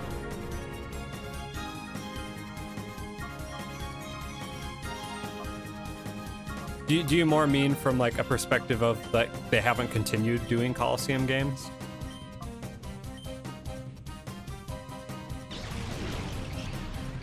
I definitely feel like it's not a main series game, so that's going to reduce the appeal already. And then you factor in that it was on the GameCube, and like, I'm not sure if you caught much of what my wife just said because the mic only picks up certain audio levels, but she was mentioning like the GameCube already had like lower release numbers comparative to other types of Pokemon titles and systems.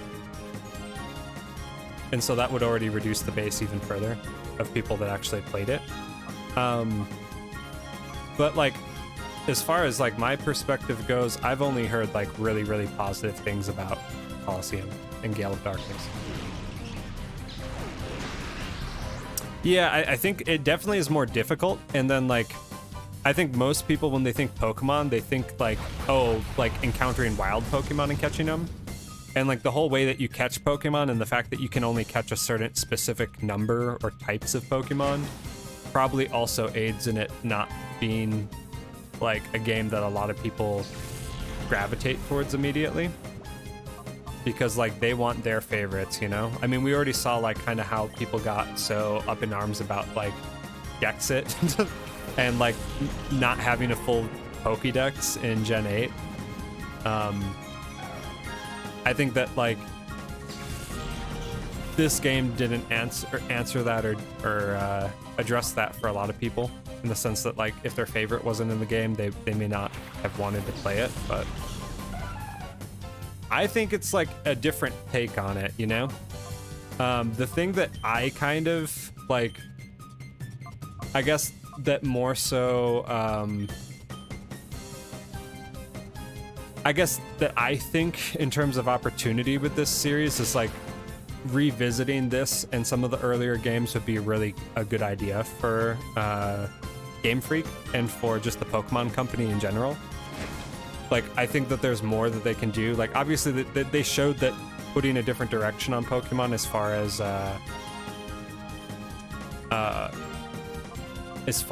like gameplay features is a good idea, that people want that. But like I've been saying for a long time that they need to revisit some of these titles that are a little bit non-standard and maybe give them a little bit of an update or see how people would react to re-releasing them. And like something that was really encouraging to see was Pokemon Snap getting a new version and getting re-released after so long. That was really encouraging. Like I was so excited and like we have it, and I haven't played it much, but I do need to play it more. Yeah, my wife's almost finished it, and like I haven't gotten through the second zone or something like that, something ridiculous. But like going back to the original point, like I look at like battling in Pokemon, right? It's such a critical aspect of what a lot of people play Pokemon games for in terms of competitive gameplay. But then you have like a lot of people that either they buy the new game and they hack all their Pokemon to play competitively or whatever, or they're using like edited hex teams or whatever else, or they're just playing on Pokemon Showdown. And I'm like, why do, especially with there being home and having there be like a central hub for all your Pokemon and such, like why is battling still, like especially competitive battling, still tied to like game series? Why do we have to wait for like a new gen to come out for there to be like a competitive battling game that people play? That doesn't make sense to me. Really appreciate the battle AI. It's very good. Very easy to choose many battles in main games. Yeah, and like you have like this huge scene of people that play Showdown competitively, which like I feel many would argue is a more holistic like competitive battling experience than like Pokemon Sword and Shield or BDSP. But then like Pokemon Company and Game Freak don't really do anything to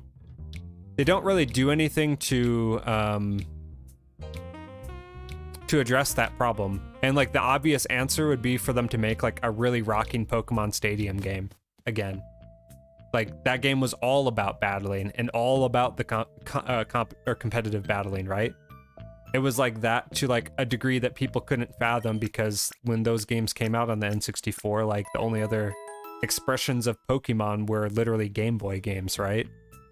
It's like they just need to like modernize that and like have like something like that either baked into home. And like I don't know how that would precisely work, but you would think that like you would make it easy for people to build teams so they don't have to gen Pokemon. You would make it easy for them to like just create teams if necessary with whatever Pokemon they want to battle them, not saying that they would keep them. And then you'd make it really easy for them to connect to home and use Pokemon from home to battle competitively, right? Like that would tick off all the boxes, in my opinion, and cut down on a lot of the issues that they've seen with like people duplicating Pokemon in BDSP or using PK Hex to like clone or make new Pokemon or competitively viable Pokemon. And I think that like how they changed EVs in Arceus was a good step too, instead of making it all IV based, because like that's another huge reason that a lot of people will hack Pokemon, is like they want the best stat priorities and EV values and whatever else, right? So it's like if you just make that easy to obtain, and we've already kind of seen that in Shield as well, where they like they made it easier for people to get like bottle caps and nature mints and all these things that make competitive battling easier. But I'm like, why not just like turn it on its head and do that to a further degree? Like, why not make a game that does all of that and makes that much easier for the people that want to competitively battle, so that there isn't this huge barrier to entry of like having the best team or whatever. Make it so that you can just grab a rental team of like specific meta Pokemon, or limit them for specific tournaments, or you use your own, right? Like, your choice. Reduce the barrier to entry for competitive battling, though, I think would only be a good thing. But I don't know. We'll see. Maybe they're already doing all that stuff. I mean, I complained about them not doing backwards compatibility with like original titles, and then someone just leaked like a Game Boy emulator for the Switch or something. So maybe I just need to be patient. But I guess my very long-winded point is I think that they should review how these games, how these mechanics worked, and see if there's a way to reintroduce them in modern titles. I would have liked to see like a full Team Rocket series or something that would have like this type of setup to it where you're catching other people's Pokemon or something, you know? Yeah, I think it sounds like a good idea.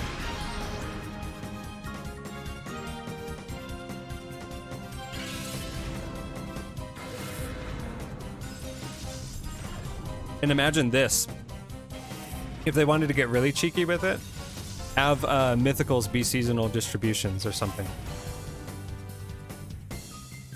Like, have it be seasonal, like it kind of already is, but have the event distributions be tied to participating in online online competitions like they have with the shiny Galarian birds or whatever, but have it be regular mythicals that you can get in the past, you know?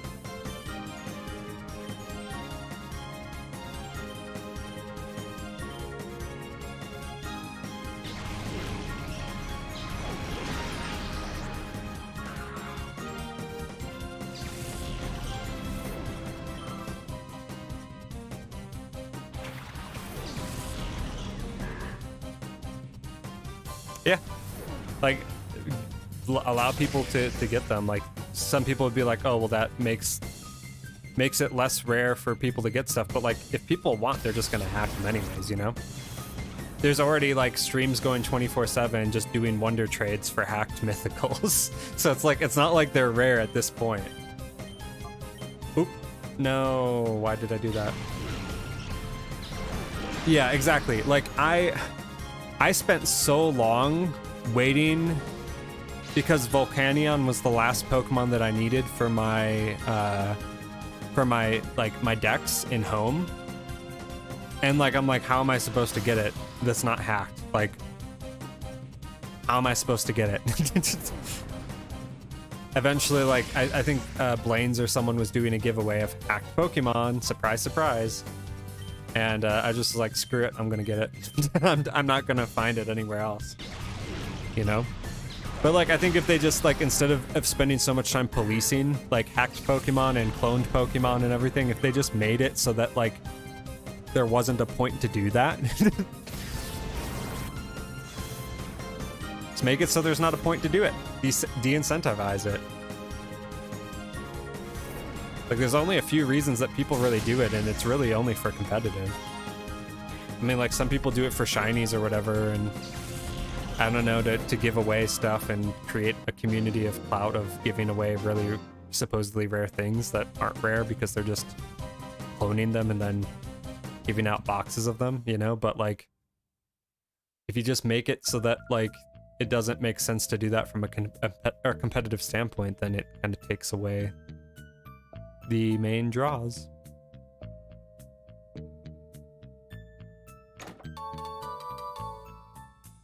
Three Ultra Balls, woo.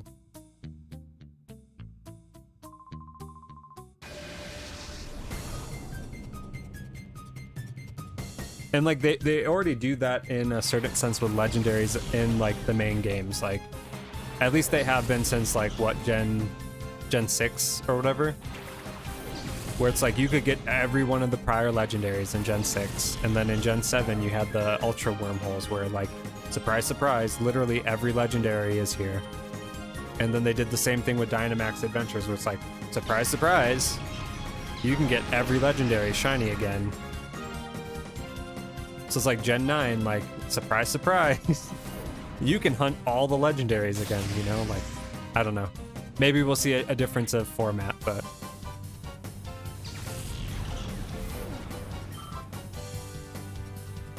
yeah, exactly. Like there's website set up. There was an app.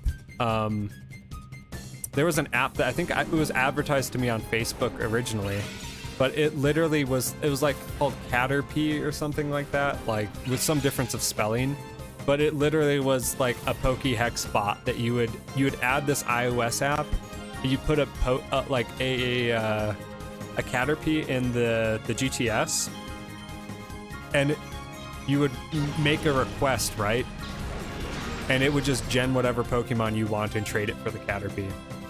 And then, like, it went from being, like, you could gen as many of them as you want to being, oh, well, now you have to get coins to gen them, and you can either pay for coins or you can like watch videos and watch ads, and we'll give you coins to gen Pokemon. And then I stopped using it pretty quick after that. Like I used it once or twice to be like, does this actually work? And it totally did. And then I was like, okay, but why though? And then they started adding like paid components on top of it, and I'm like, that's just kind of scummy.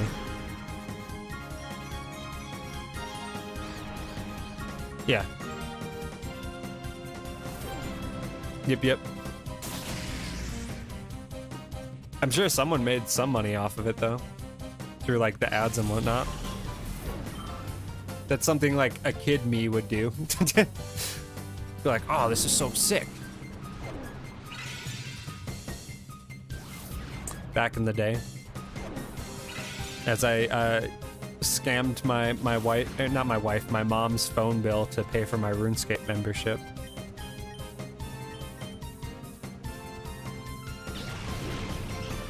I don't know if she ever found out either.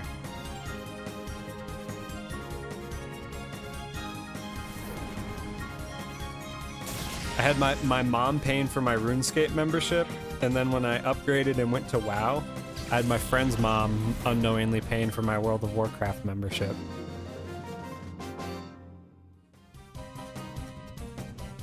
She caught on though.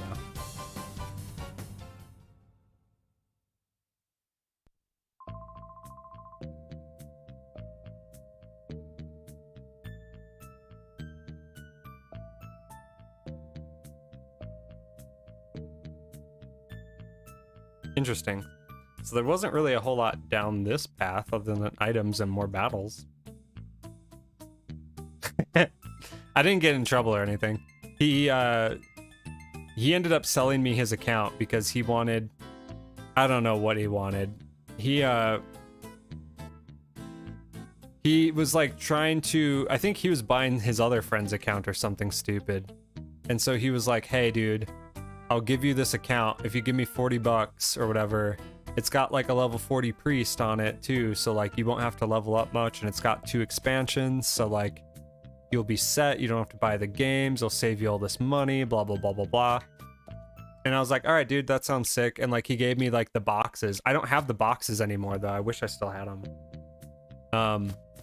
But he gave me like the boxes and everything, box copies of the game, and he gave me his account info, and I changed the password and everything.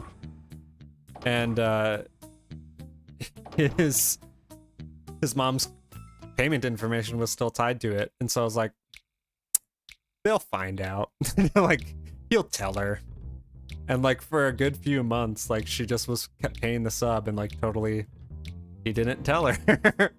So I was just like, all right, I guess I'll just leave this for a little bit, and then finally she found out and like swapped her or declined the card or whatever, or swapped cards, and then I started buying like the game time cards or whatever. But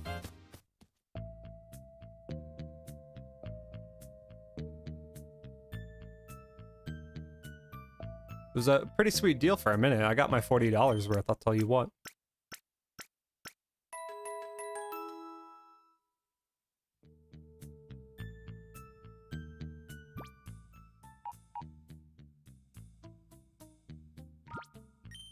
Yeah, I mean, like, prior Pokemon games had it, like, what was it? Not Battle Tower, but, like, maybe it was Battle Tower? I don't know. Battle Tower, and then, like, the Battle Frontier or whatever in Gen 3.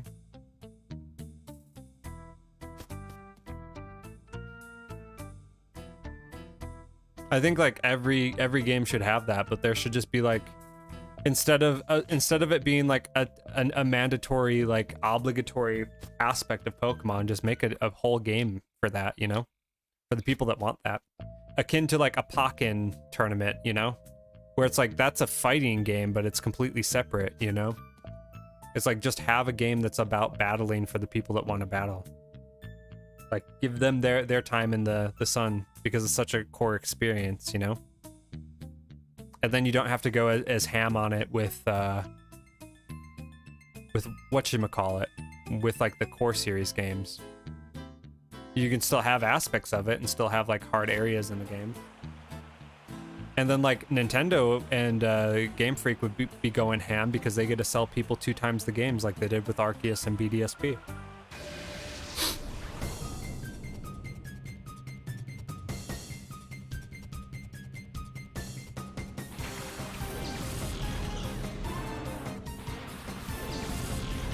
But yeah, like a new Pokemon Stadium, a new Colosseum.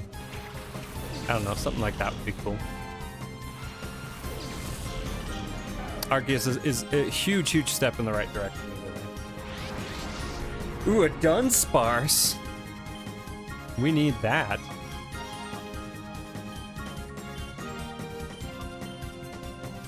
Especially considering those other people continuously playing other players. Exactly, yeah. It's like, I don't think anybody that plays competitively is ever satisfied with the battle experience in the main series games. Like, they always have, like, some complaint about it, or they always, like, feel like it's just, like, not... It's just not as good as they would want it to be, you know? Otherwise, like, why would people be playing Showdown, you know?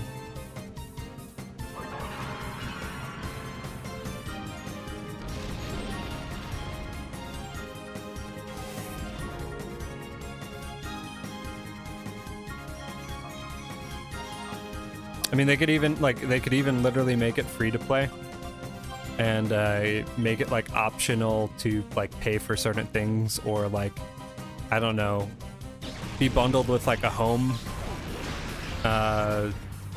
like discounted or something when you buy a home subscription or something. I don't know. Be bundled with Nintendo Online, something.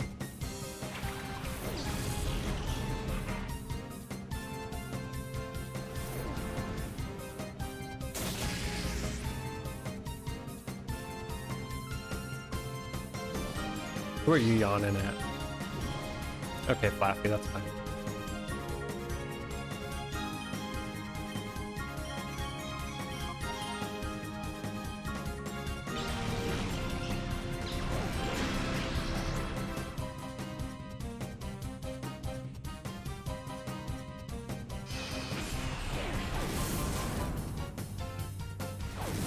I just always thought it was really weird that, like, for VGC, it always relied on people bringing their own consoles and such, you know? Like, that just seems strange to me. And, like, not vetting the teams or whatever. Like, they don't care to vet the teams to check if they're, like, hacked or not, so it's like... What's the point? And they have them bring their own consoles, you know, like... It's like, why not just have it be like natively an online thing and provide like a few switches or something?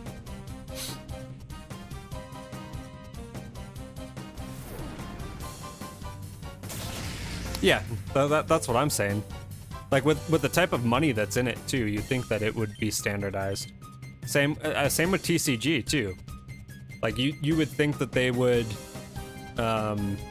like, I don't, and maybe I'm naive because I don't really know, I don't follow TCG all that much, but you would think that they would have to like submit their decks or whatever, or what cards they use, and they would have those provided for like the top players, you know? I wouldn't expect it for like a local regional or something, but when we're talking like world tournaments, like it felt weird. And I guess to a certain degree some of the regionals, like I would hear like the some of like the top players talking about their VGC experience and having to prep and like last minute ask someone for a different type of Pokemon or something when they were going into a battle. And it's like, you think that they would just have that all standardized and pre-registered and set, you know? But I digress. Maybe the people that are in the VGC community would think that that's complete shit. I don't know.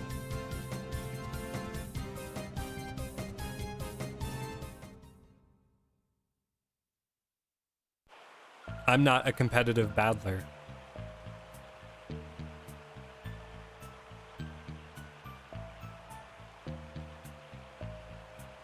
Oh, hey, here it is the Poke Center, so we can save here. Should probably heal first.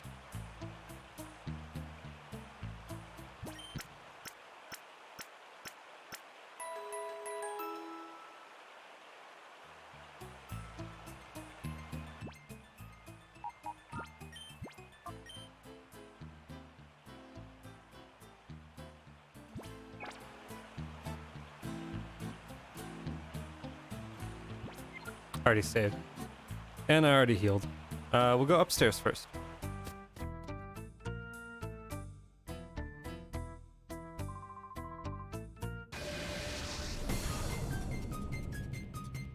EVAT? Some of these names do not make any sense.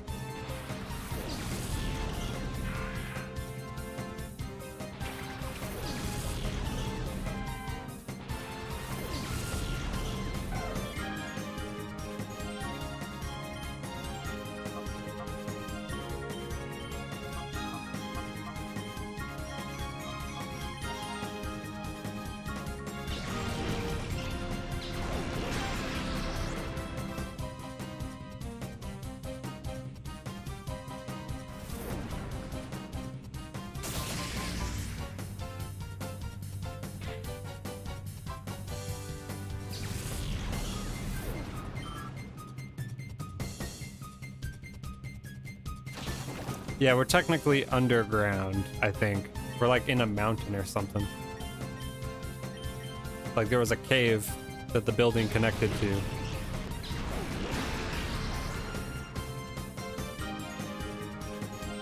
Some sort of mine area.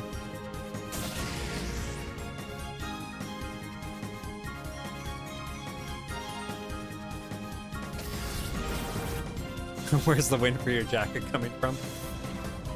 I've got a fan in the coat, obviously, that kicks it back or something. It's like those 80s music videos where they always have like their hair blowing in the wind. Yeah, there's a Pidgey somewhere flapping around. Epic guitar solo time. The wind's blowing. That, and I also like how like your opponent, when they've got like a bandana or something, the bandana's flapping even though they're facing you, and then your jacket's flapping.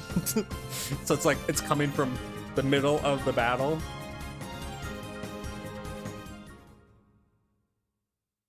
Your hair's not moving, it's only the jacket. Yeah, no, it's obviously hitting below my my neckline. I mean, these things are kicking off steam, maybe it's that. It's still humorous.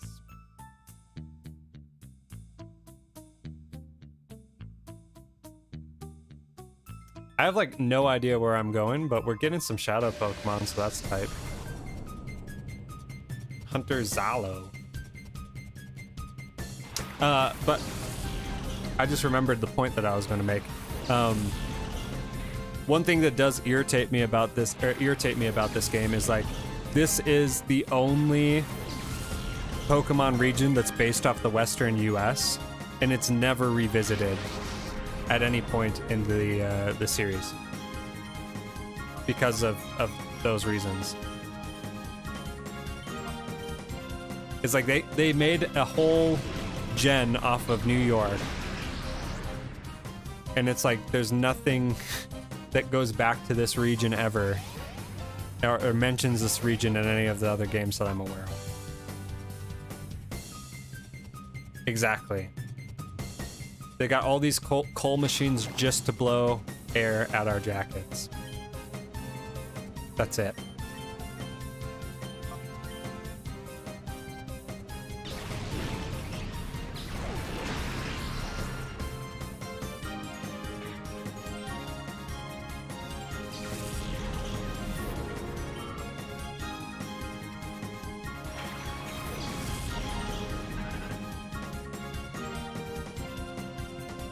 I wish the Beldum was the shadow Pokemon, to be quite honest.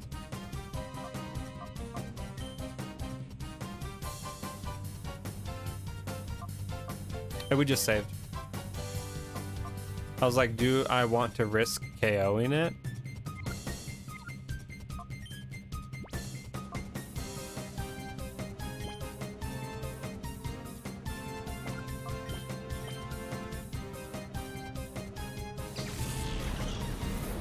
Hopefully we don't KO it. We'll find out. Okay, he flew up high anyways.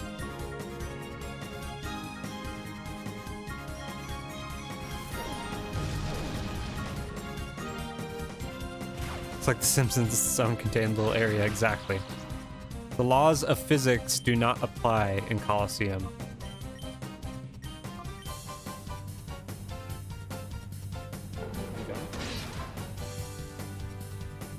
Oh?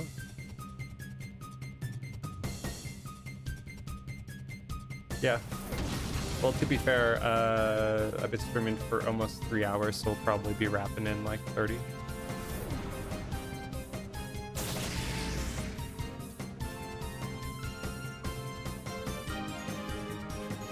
I think I'm solid for the minute at least, until the next time we play it. Yeah.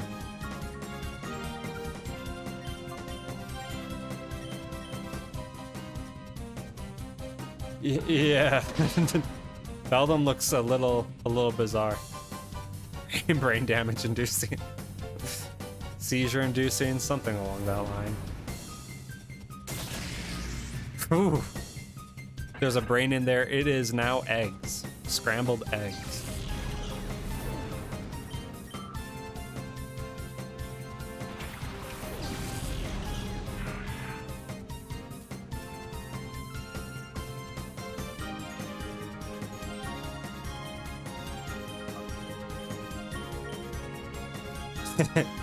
Shaken, not stirring.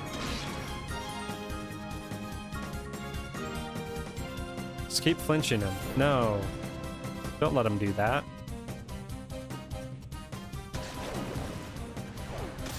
I think no matter what you do with Lombre, it's always going to look weird. Not that this one particularly looks weirder than in other games. One way to put it, exactly.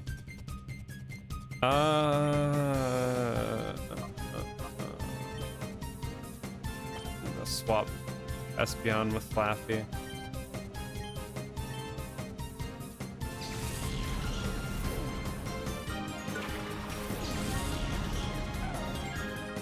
Can you get this Lombre off the board? For some reason I thought the fly was going to hit before the bite came through, but that did not happen.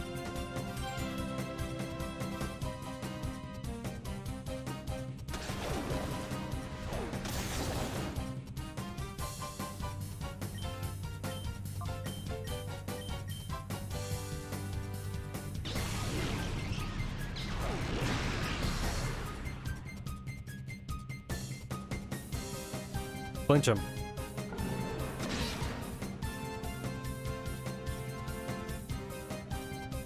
Nope. It's okay, safeguard's fine. Mega Drain. That's a whole lot of nothing, sir.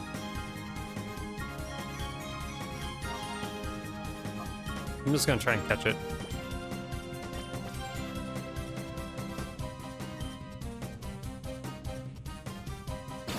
I don't think Swablu has a terribly difficult catch rate.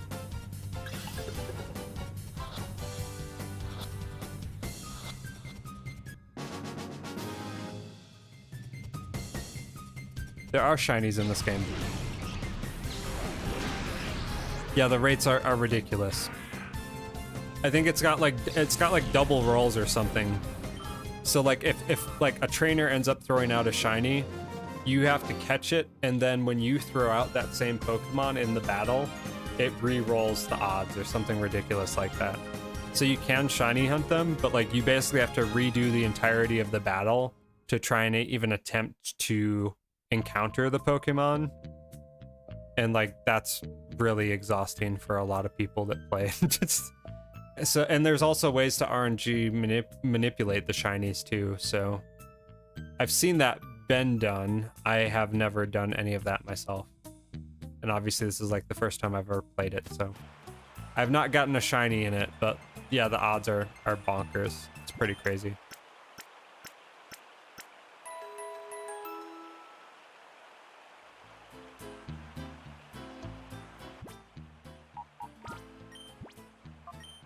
15 shadow Pokemon. Slowly getting them. Is there anything like super worthwhile that we should put on our team?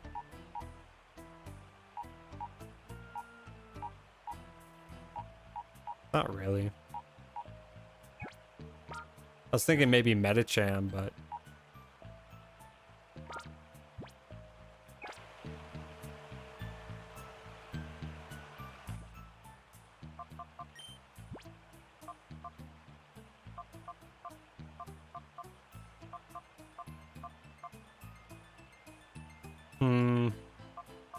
Yeah, I think I'm good with what I got right now.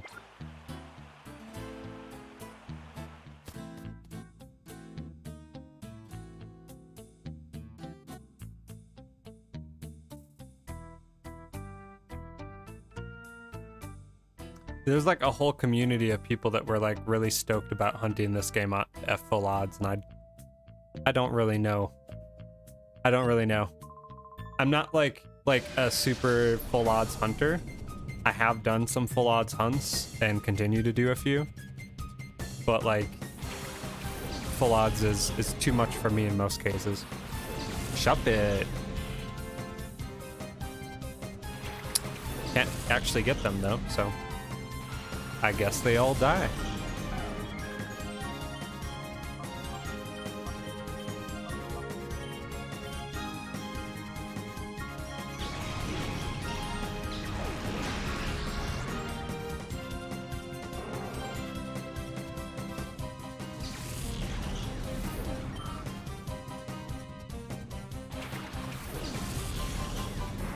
Nothing but poison types, huh?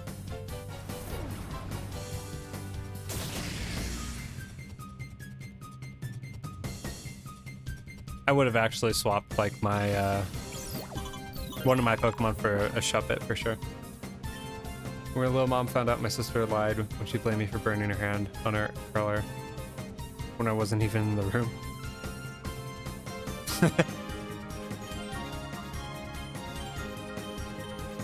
Dude, my brother was always pulling stuff like that. And my mom just was like, my mom was like too tired to care most of the time. She just did not care. She was just like, the fact that he's even making any noise right now is reason enough for you to get in trouble, basically. So, yeah. Me and my brother got along real well.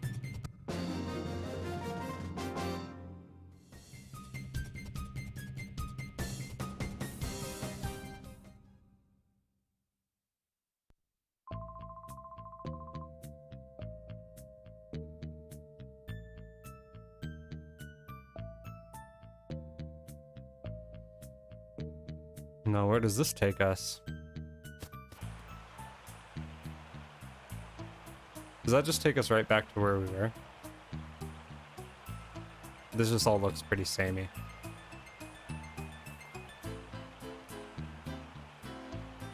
No, this is the first time I've been here. It's just the opposite side of the bridge. I guess we'll go this way.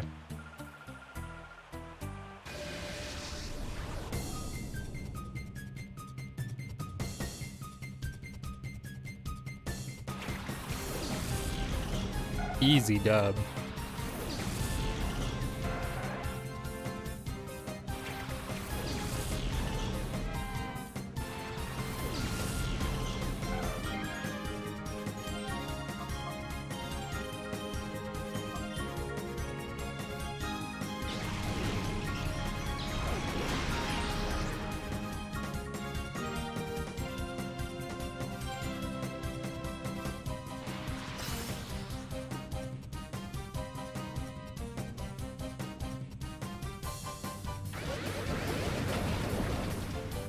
I will say that, like, I think most of the Pokemon look pretty decent in this game for how old it is.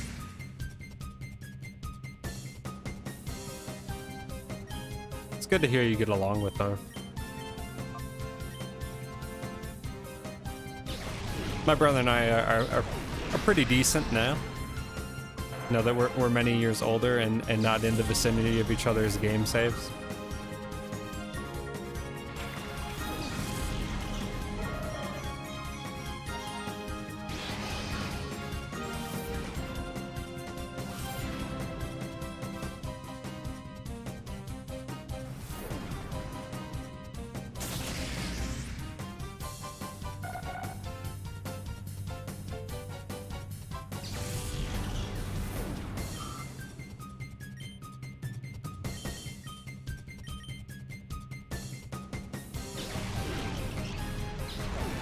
Just doubling up into the slots.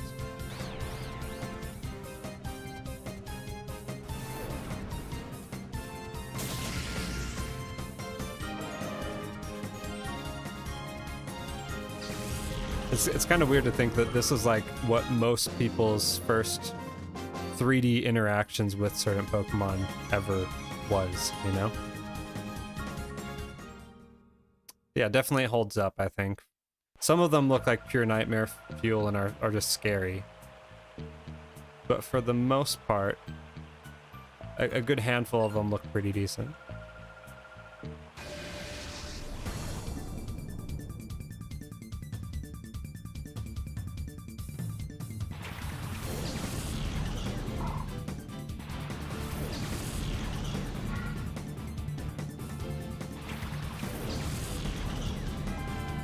Catwoman. See what Catwoman's got. No Skitty.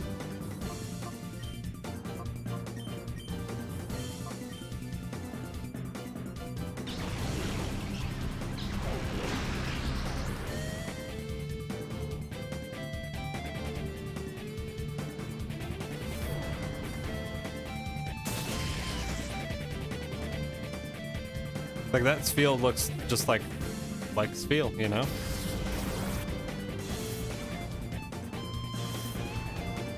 It's just a wasted opportunity. Yeah, you think that she'd have like, you know, I don't know, Meow, Skitty, something. Not really fitting her theme.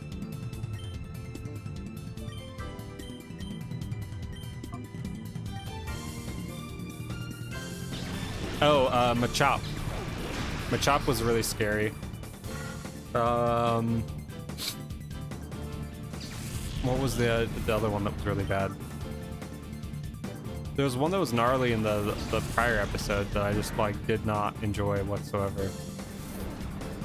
Machop was definitely bad though. I think Sunkern was pretty bad too.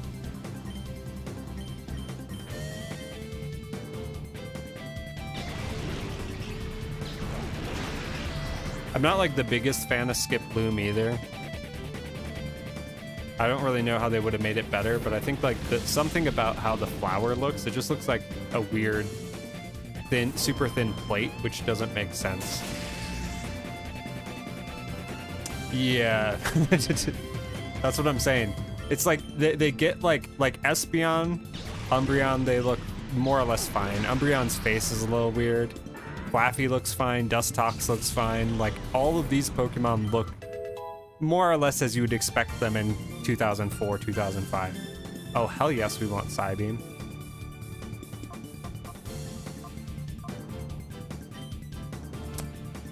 Yeah, what have they done exactly? But then like they have some like that where it's like, who did that?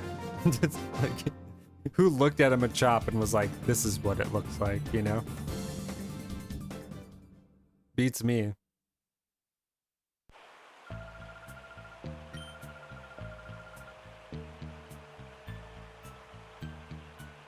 Yeah, that's what I'm saying. Like certain ones, like you would expect Dustox to look messed up. Like you'd expect Dustox to look like something questionable, you know what I mean? But then like Machop, which is more or less a humanoid, like none of the humanoid people in this game look like that. And like Machop's just kind of like a humanoid, you know? None of the characters look like that. Zigzagoon looks fine. It's like what you'd expect a Zigzagoon to look like.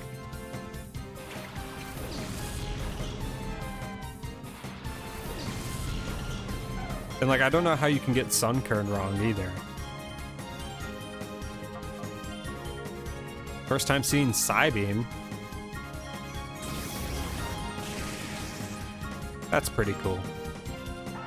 Not gonna lie. Yeah, they literally could have done anything. And it would have turned out better.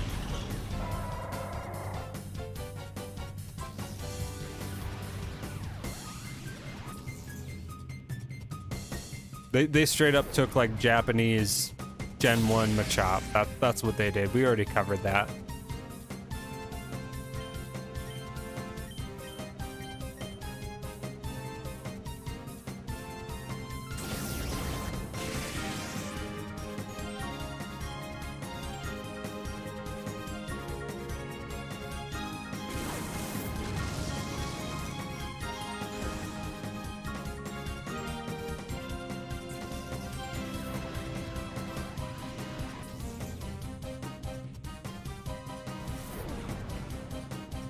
Take out the Linoon. Perfect.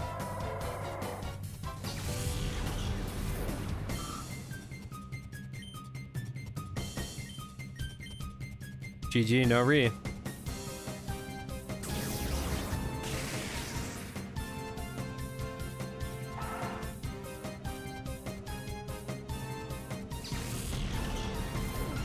Yeah.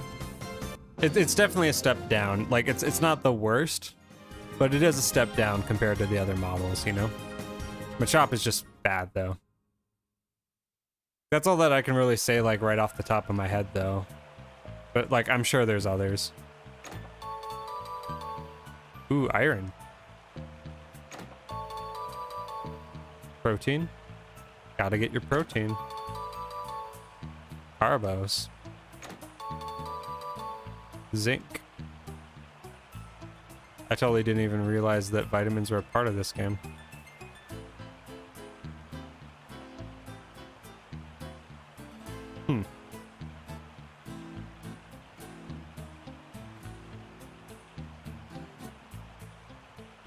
It's like we cleaned out this area, more or less.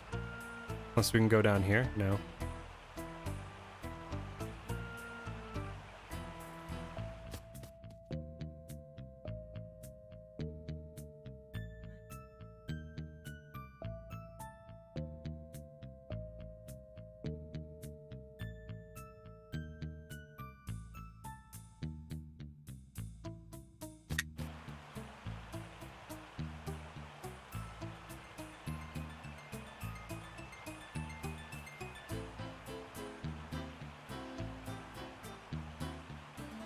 I don't know, this is ominous. I should really save. I remember this fight being bad.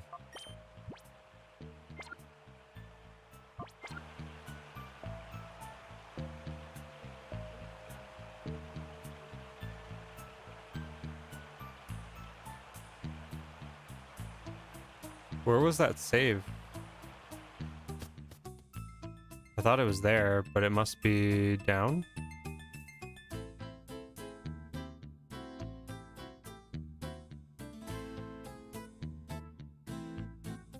Gotta love that friction. It's probably right down here. Here we go.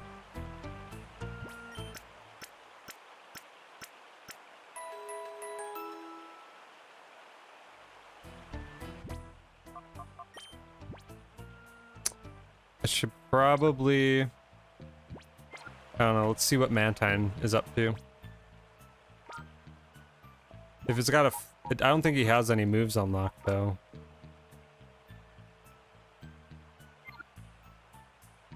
I think he'll be better.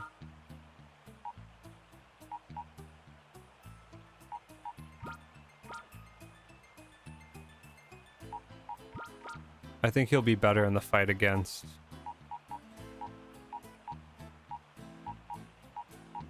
Ludicolo. Because at least he'll resist most of the attacks.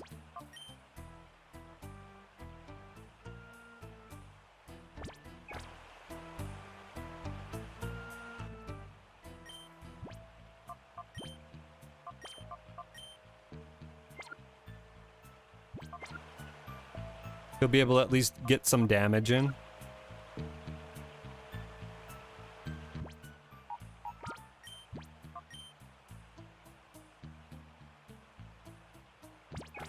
As opposed to like having just like whatchamacallit, Skiploom just do nothing the whole fight.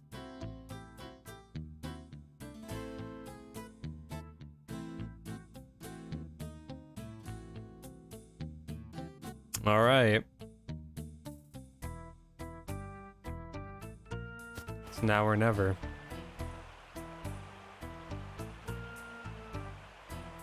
Unless I have to get like some door thing that opens this. Nope.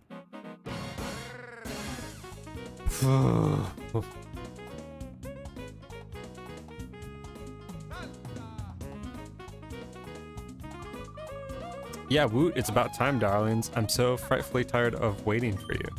Stop the music. And then the other music plays.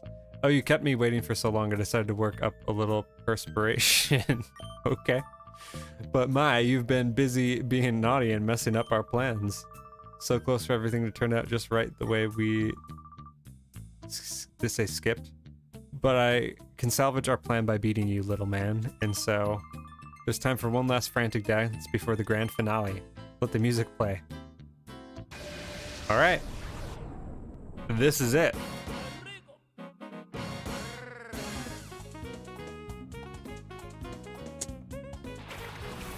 Duo Colos.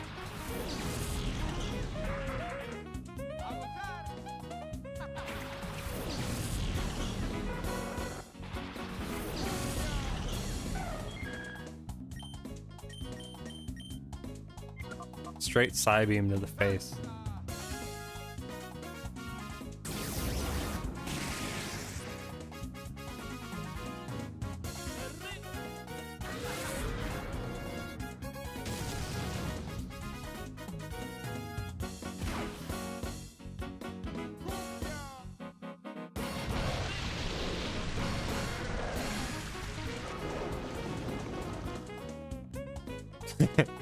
Dual rain dance, nice. I hate that. Okay, it's not a lot of HP.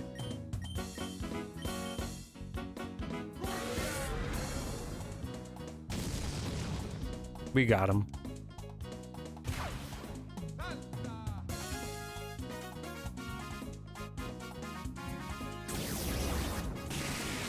Get out of here.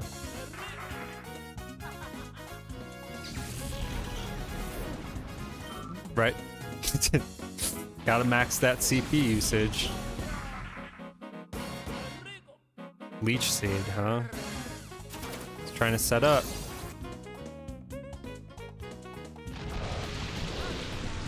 Trying to get that HP flowing.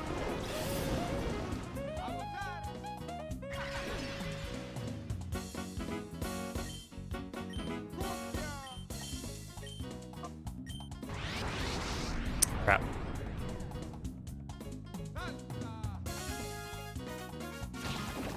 I thought that was going into Espeon, and I was worried for like half a sec.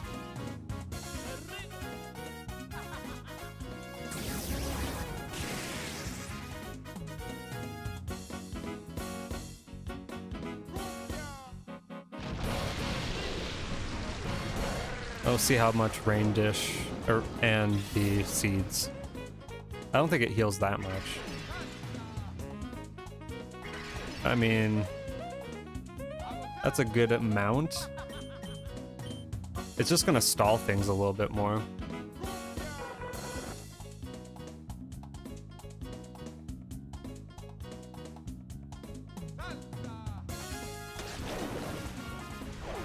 Man, they really love slamming into the Mantine slot.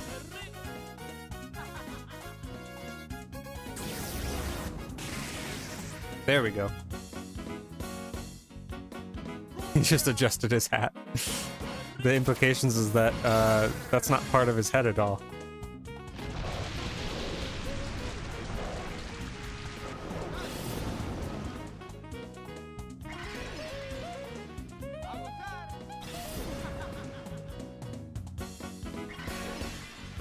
Yeah, it's slowly going down.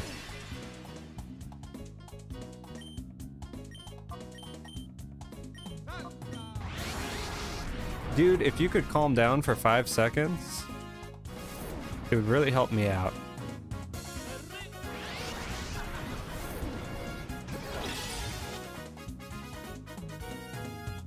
Crit him.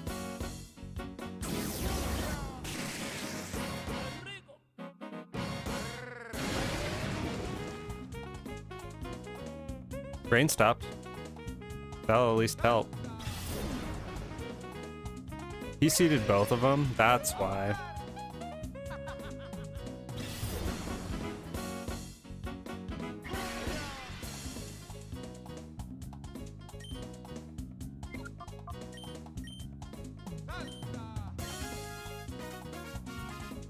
It'd be like really tight if this learned a flying move all of a sudden. But I don't think it will. Maybe.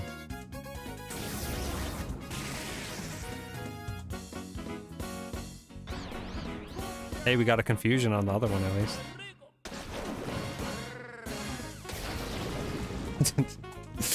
Just slapping water moves on the Mantine. So I guess my strat's like slowly working. No. Of course you did. It's just a stall team, man. I was worried these guys would be a lot more dangerous than they are. They're just stalling. They'd spread those out the right way. They definitely did not. I need to get like an actual hit from Mantine in on him, because he's just gonna go back up to full.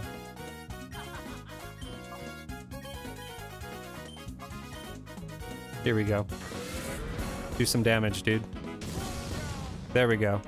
Now hit him with the Psybeam. He's confused. There we go. It's happening now.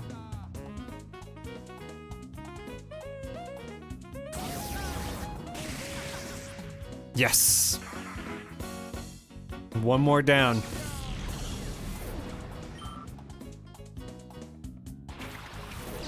And these guys are all lower levels, so they should be a lot easier. Rain dish or no dish.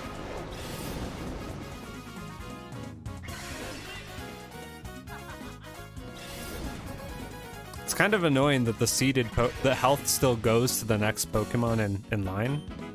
I don't remember that.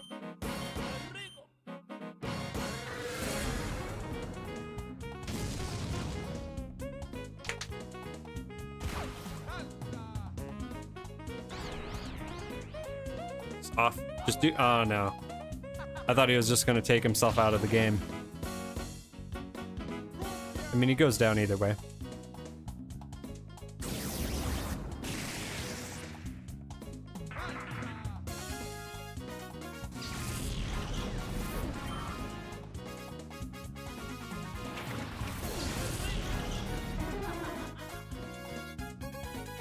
Oh. I think I don't recall if I ever caught that before.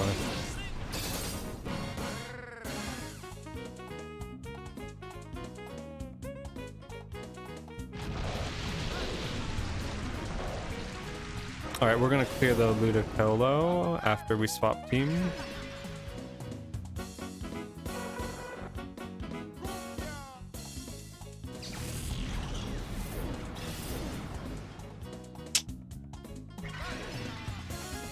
Espion did his part at least.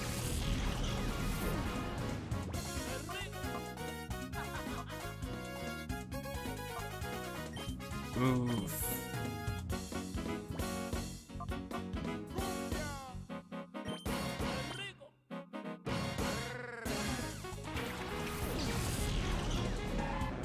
I don't want to use Surf because I could KO the Pseudo-Ludo. So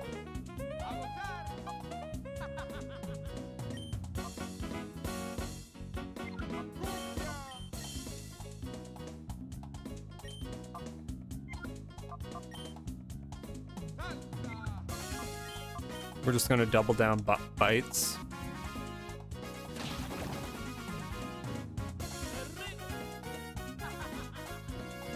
I mean, like the Ludicolo can't really do anything.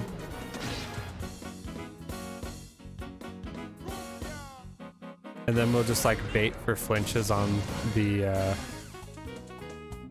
Pseudo-Ludo.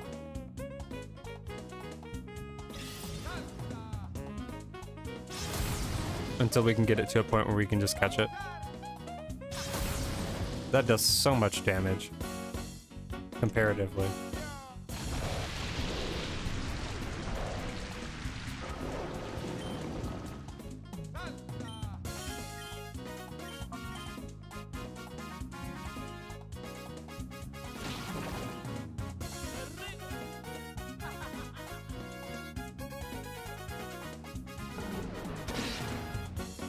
Okay, Ludicolo's down. We just gotta worry about this dude. Like, stalking our team right now. It's got low kick. Ooh, this could be bad. Alright. Let's dual bite it. Get the chompers out.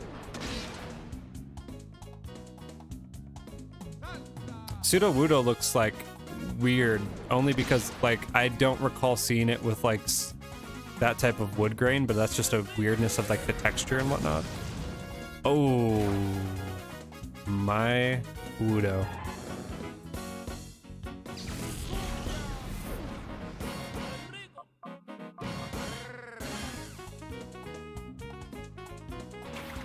This could be rough.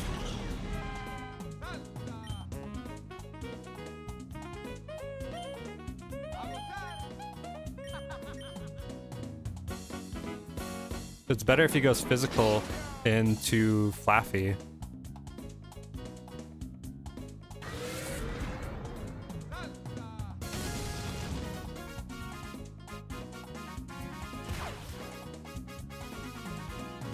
Perfect.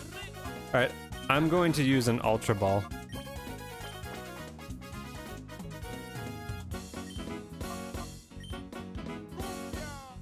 I just want to catch it and be done with it.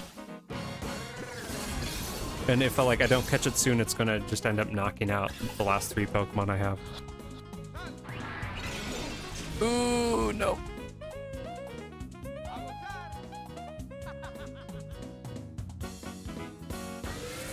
Flaffy. Get paralyzed.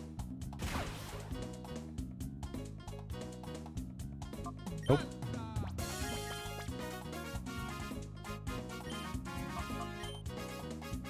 Come on.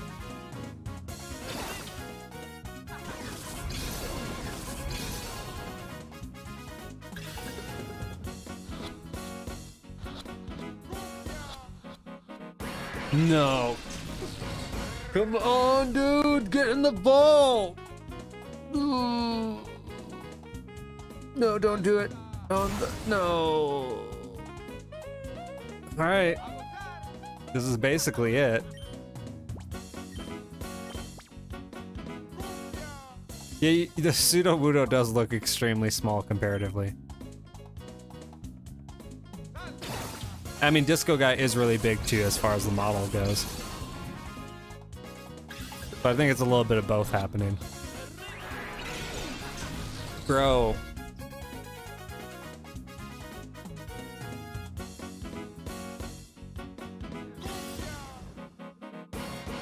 No.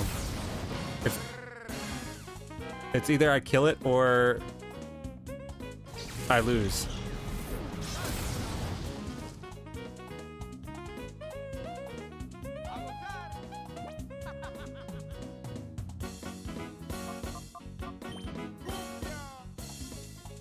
I can basically try and throw like 2 more balls, otherwise I have to start the fight over. Which, like, I wouldn't be opposed to doing necessarily. Look, I want to catch it though.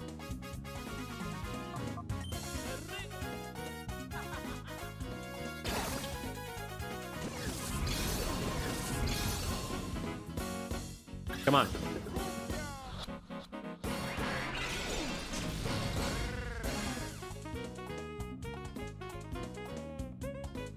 Don't use rock slide. Said not to do that, man.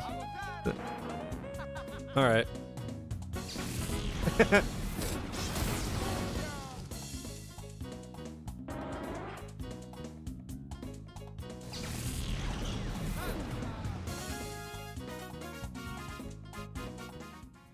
So I prepped for the Ludicolo. I think I'm gonna have to swap out.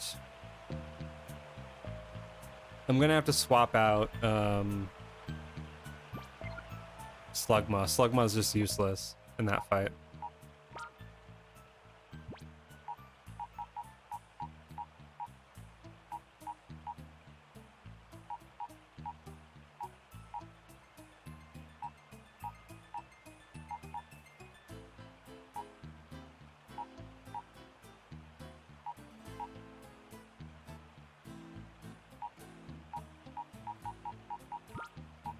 Where's the highest health?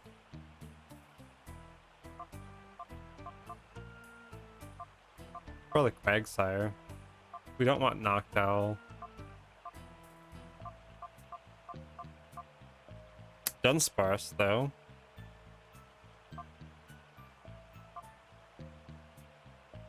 Defense 64. I guess Dunsparce has the most bulk.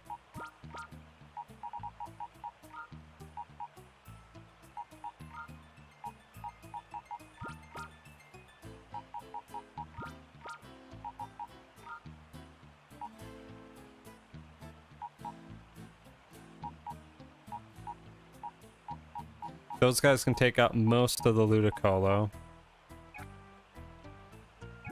Right.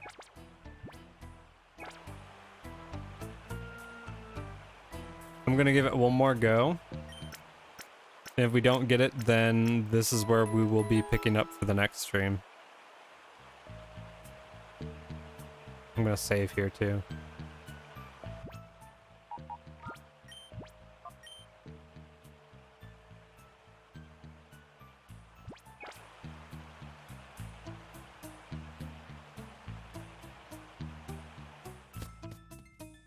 Definitely, Mantine was the way to go for sure, though, in terms of taking out the Ludicolo and resisting all of those attacks. Extremely useful Pokemon.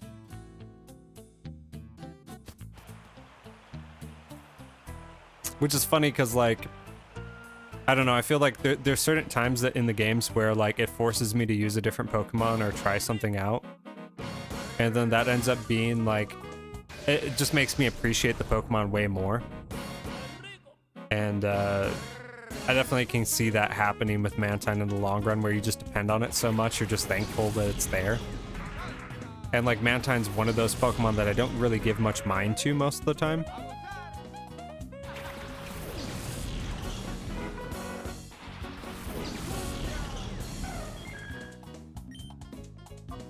Oh, sick, we got Supersonic now too. So we can just confuse all of them.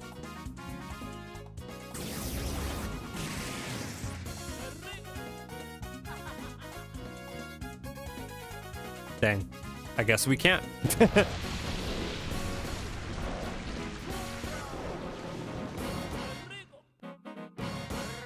That dual rain dance move to open, man. That's a sick opener.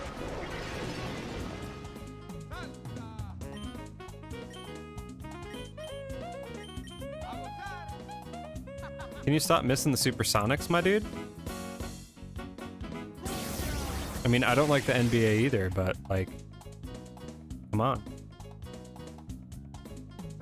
At least that worked. Fury swipes.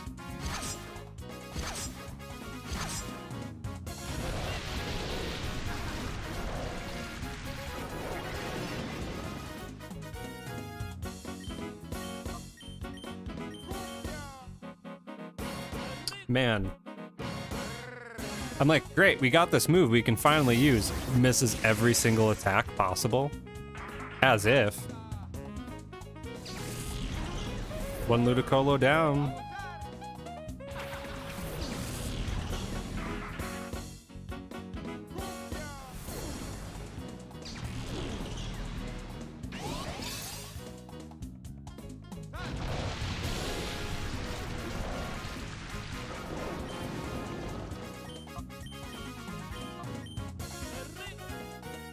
Finally.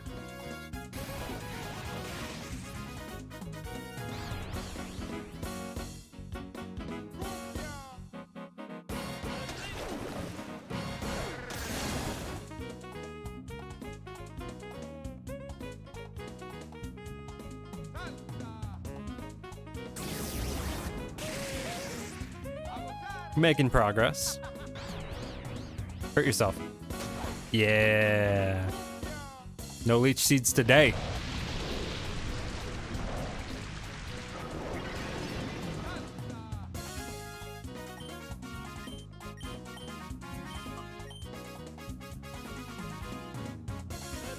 Can't keep missing those, dude.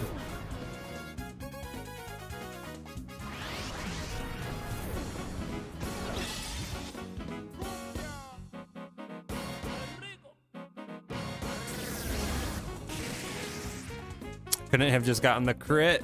It's so close. Come on, do it. Yes! So satisfying. That was better. We didn't need the crit. Who needs the crit? They'll just do the work for us. And the rain stop.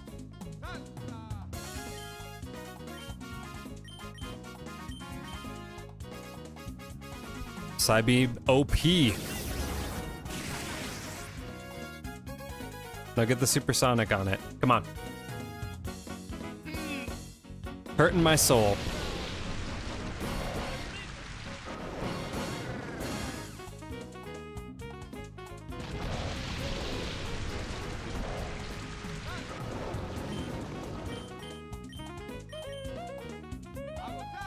There we go.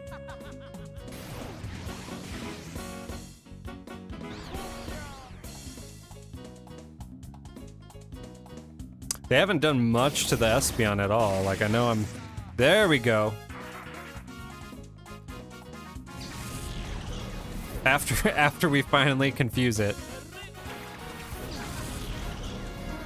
But we can also confuse the Sudowoodo a little bit and make our lives slightly easier as well.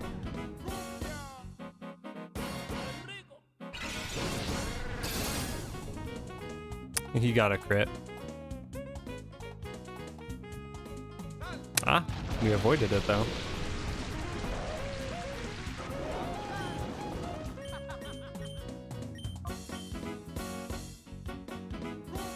Yes.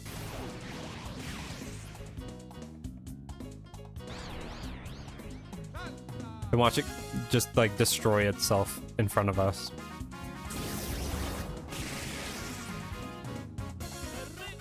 Get the Ludicolo off the board. Miss.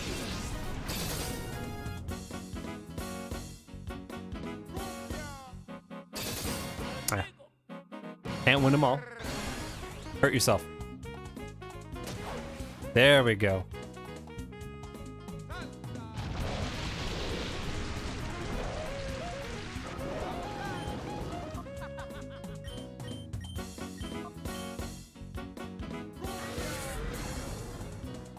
Little damage, just a little bit of damage, a little smooch. A little smack roll of damage. Finally, okay, Ludicolo's down. And we can just chip away at the Sudowoodo. And hopefully catch it this time around. Oof.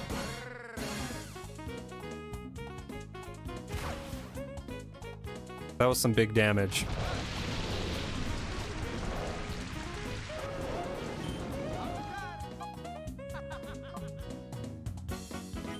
Mantike, it is your time. I'm gonna drop Reflect while we still can.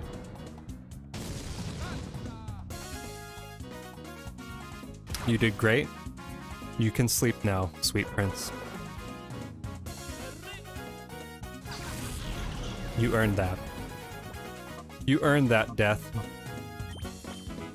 Hopefully we can get some flincheroos off of Umbreon here.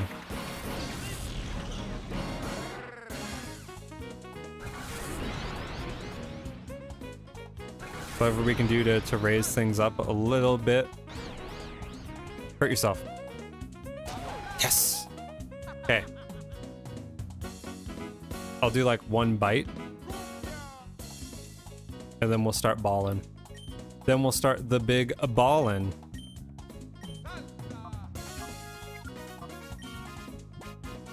And why not just throw out a regular Pokeball to see if we'll get it? Watch, like, I wasted all my Ultra Balls prior and, like, didn't catch it, and we catch it on the first Pokeball. No. Not that easy.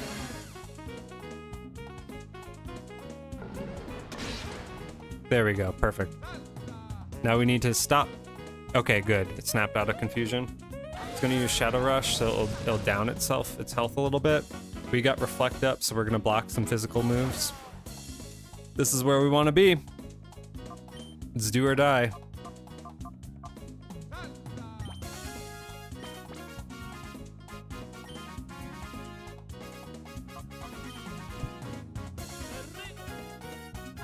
And it looks like I used all my Ultra Balls before, so that's distressing. It didn't give me those back. Yes! Ooh! Second ball. On the second attempt.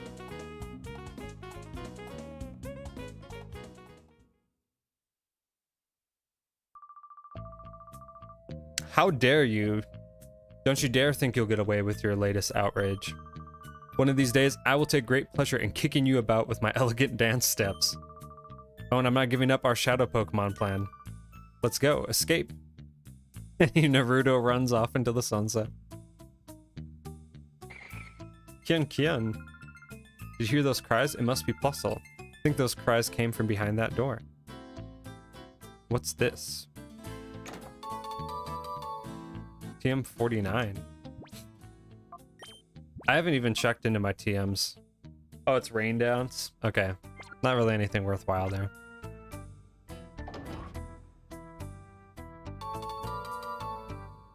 An Ein file. Purification of Pokemon. Purification. We already know this. Oh, so they're going to try and create a shadow Pokemon that will never revert back.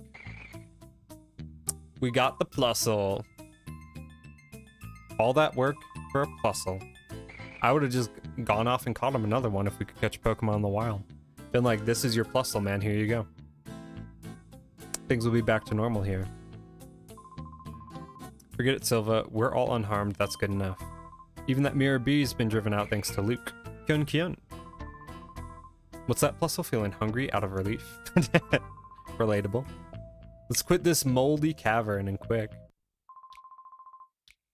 But there were items in there. I didn't... oh, I couldn't... I don't want to go back and get the items, but I want them. You know, if you were even a bit later, Plusle could have been made a shadow Pokemon. Yeah, it's horrible. I would have been able to catch it. I'm glad everything's fine for Papa and Plusle too. What's the matter, Plusle? Oh, you want to? Okay, I understand. You take my Plusle with you? Okay, sick. I guess we get Plusle either way. You can't let those criminals get away with it. That's amazing. We've got a cute, brave addition to our party. He's counting on us. He just jumps into our chest. I intend to investigate the organization behind Mirror B. As soon as I discover anything, I'll be in touch. He needs our number. We'll be in touch as soon as we discover anything. Well, that is about as perfect of a place as we can leave it. I should probably save before I get too far ahead of myself. Does this have a save?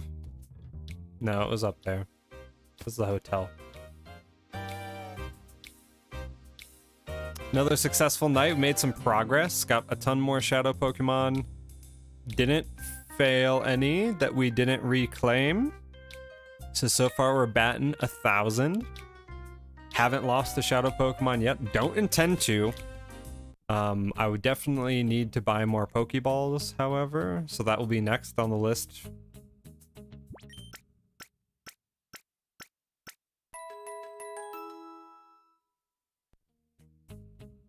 Nothing that has been like too team breaking either, that has given me like a great pause of like, oh, I need to add this Pokemon to my team. So that's interesting. Definitely saving after that Sudowoodo. I do not plan on even using the Sudowoodo. I just don't want to leave a shadow Pokemon on the board.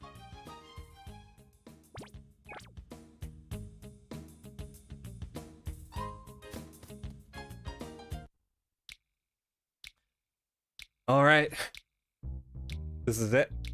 So we accomplished a lot in the game. Still have a lot more to go. I don't know. This experience has been really interesting to me. I think that like I've found a lot of joy playing it and kind of experiencing it and kind of going back to like my roots of gameplay when it comes to like playing games that I don't know, are more akin to the games that I grew up on and the era of games that I grew up on. That's kind of been a refreshing experience. It's kind of been a bizarre experience because you still feel a lot of those pain points that just modern games don't have. I think like Sword and Shield, despite some people complaining about some of the features in them or how the game's played, they did have a lot of quality of life things, like being able to swap out your Pokemon just from your inventory, being able to, I mean, saving directly in your inventory was always a thing, but being able to heal your Pokemon at any point in the game. This game definitely doesn't have any of that. So having to constantly go back and forth, a little bit tedious. But as a whole, I think the experience is fun. The core gameplay loop is fun. It's exciting for me to find new shadow Pokemon and try and figure out like, oh, what's next? Like, what's the Pokemon that's going to come next? And kind of be fed those breadcrumbs into the next battle sequence. Has me constantly on the lookout at the start of the battle. It's like probably the thing that I'm paying the most attention to and the most time looking for. So I look forward to getting more shadow Pokemon, to diversifying the team, to getting to the point where we can get a few legendaries. I probably won't keep them on the team or use them all that much, but I don't know. Maybe the game will force me to in certain difficulty aspects. Yeah. Thank you for being here. Cryptid, thank you for hanging around for the full stream. Again, I appreciate the support and appreciate you talking with me tonight, getting to know me a little bit more, and me getting to know you a little bit more. If anybody is watching this in the future on YouTube, hope that you're enjoying the playthrough, and I'll be continuing to do this playthrough. Tomorrow I will be doing more Arceus on stream, provided that us getting the new Switch and transferring the profile and everything didn't mess everything up completely. I'll be doing some tests with that to make sure that that's all Gucci and set for streaming. Thank you guys. I look forward to streaming more regularly, being more present, and I hope that you have a great night. So, yeah, take care.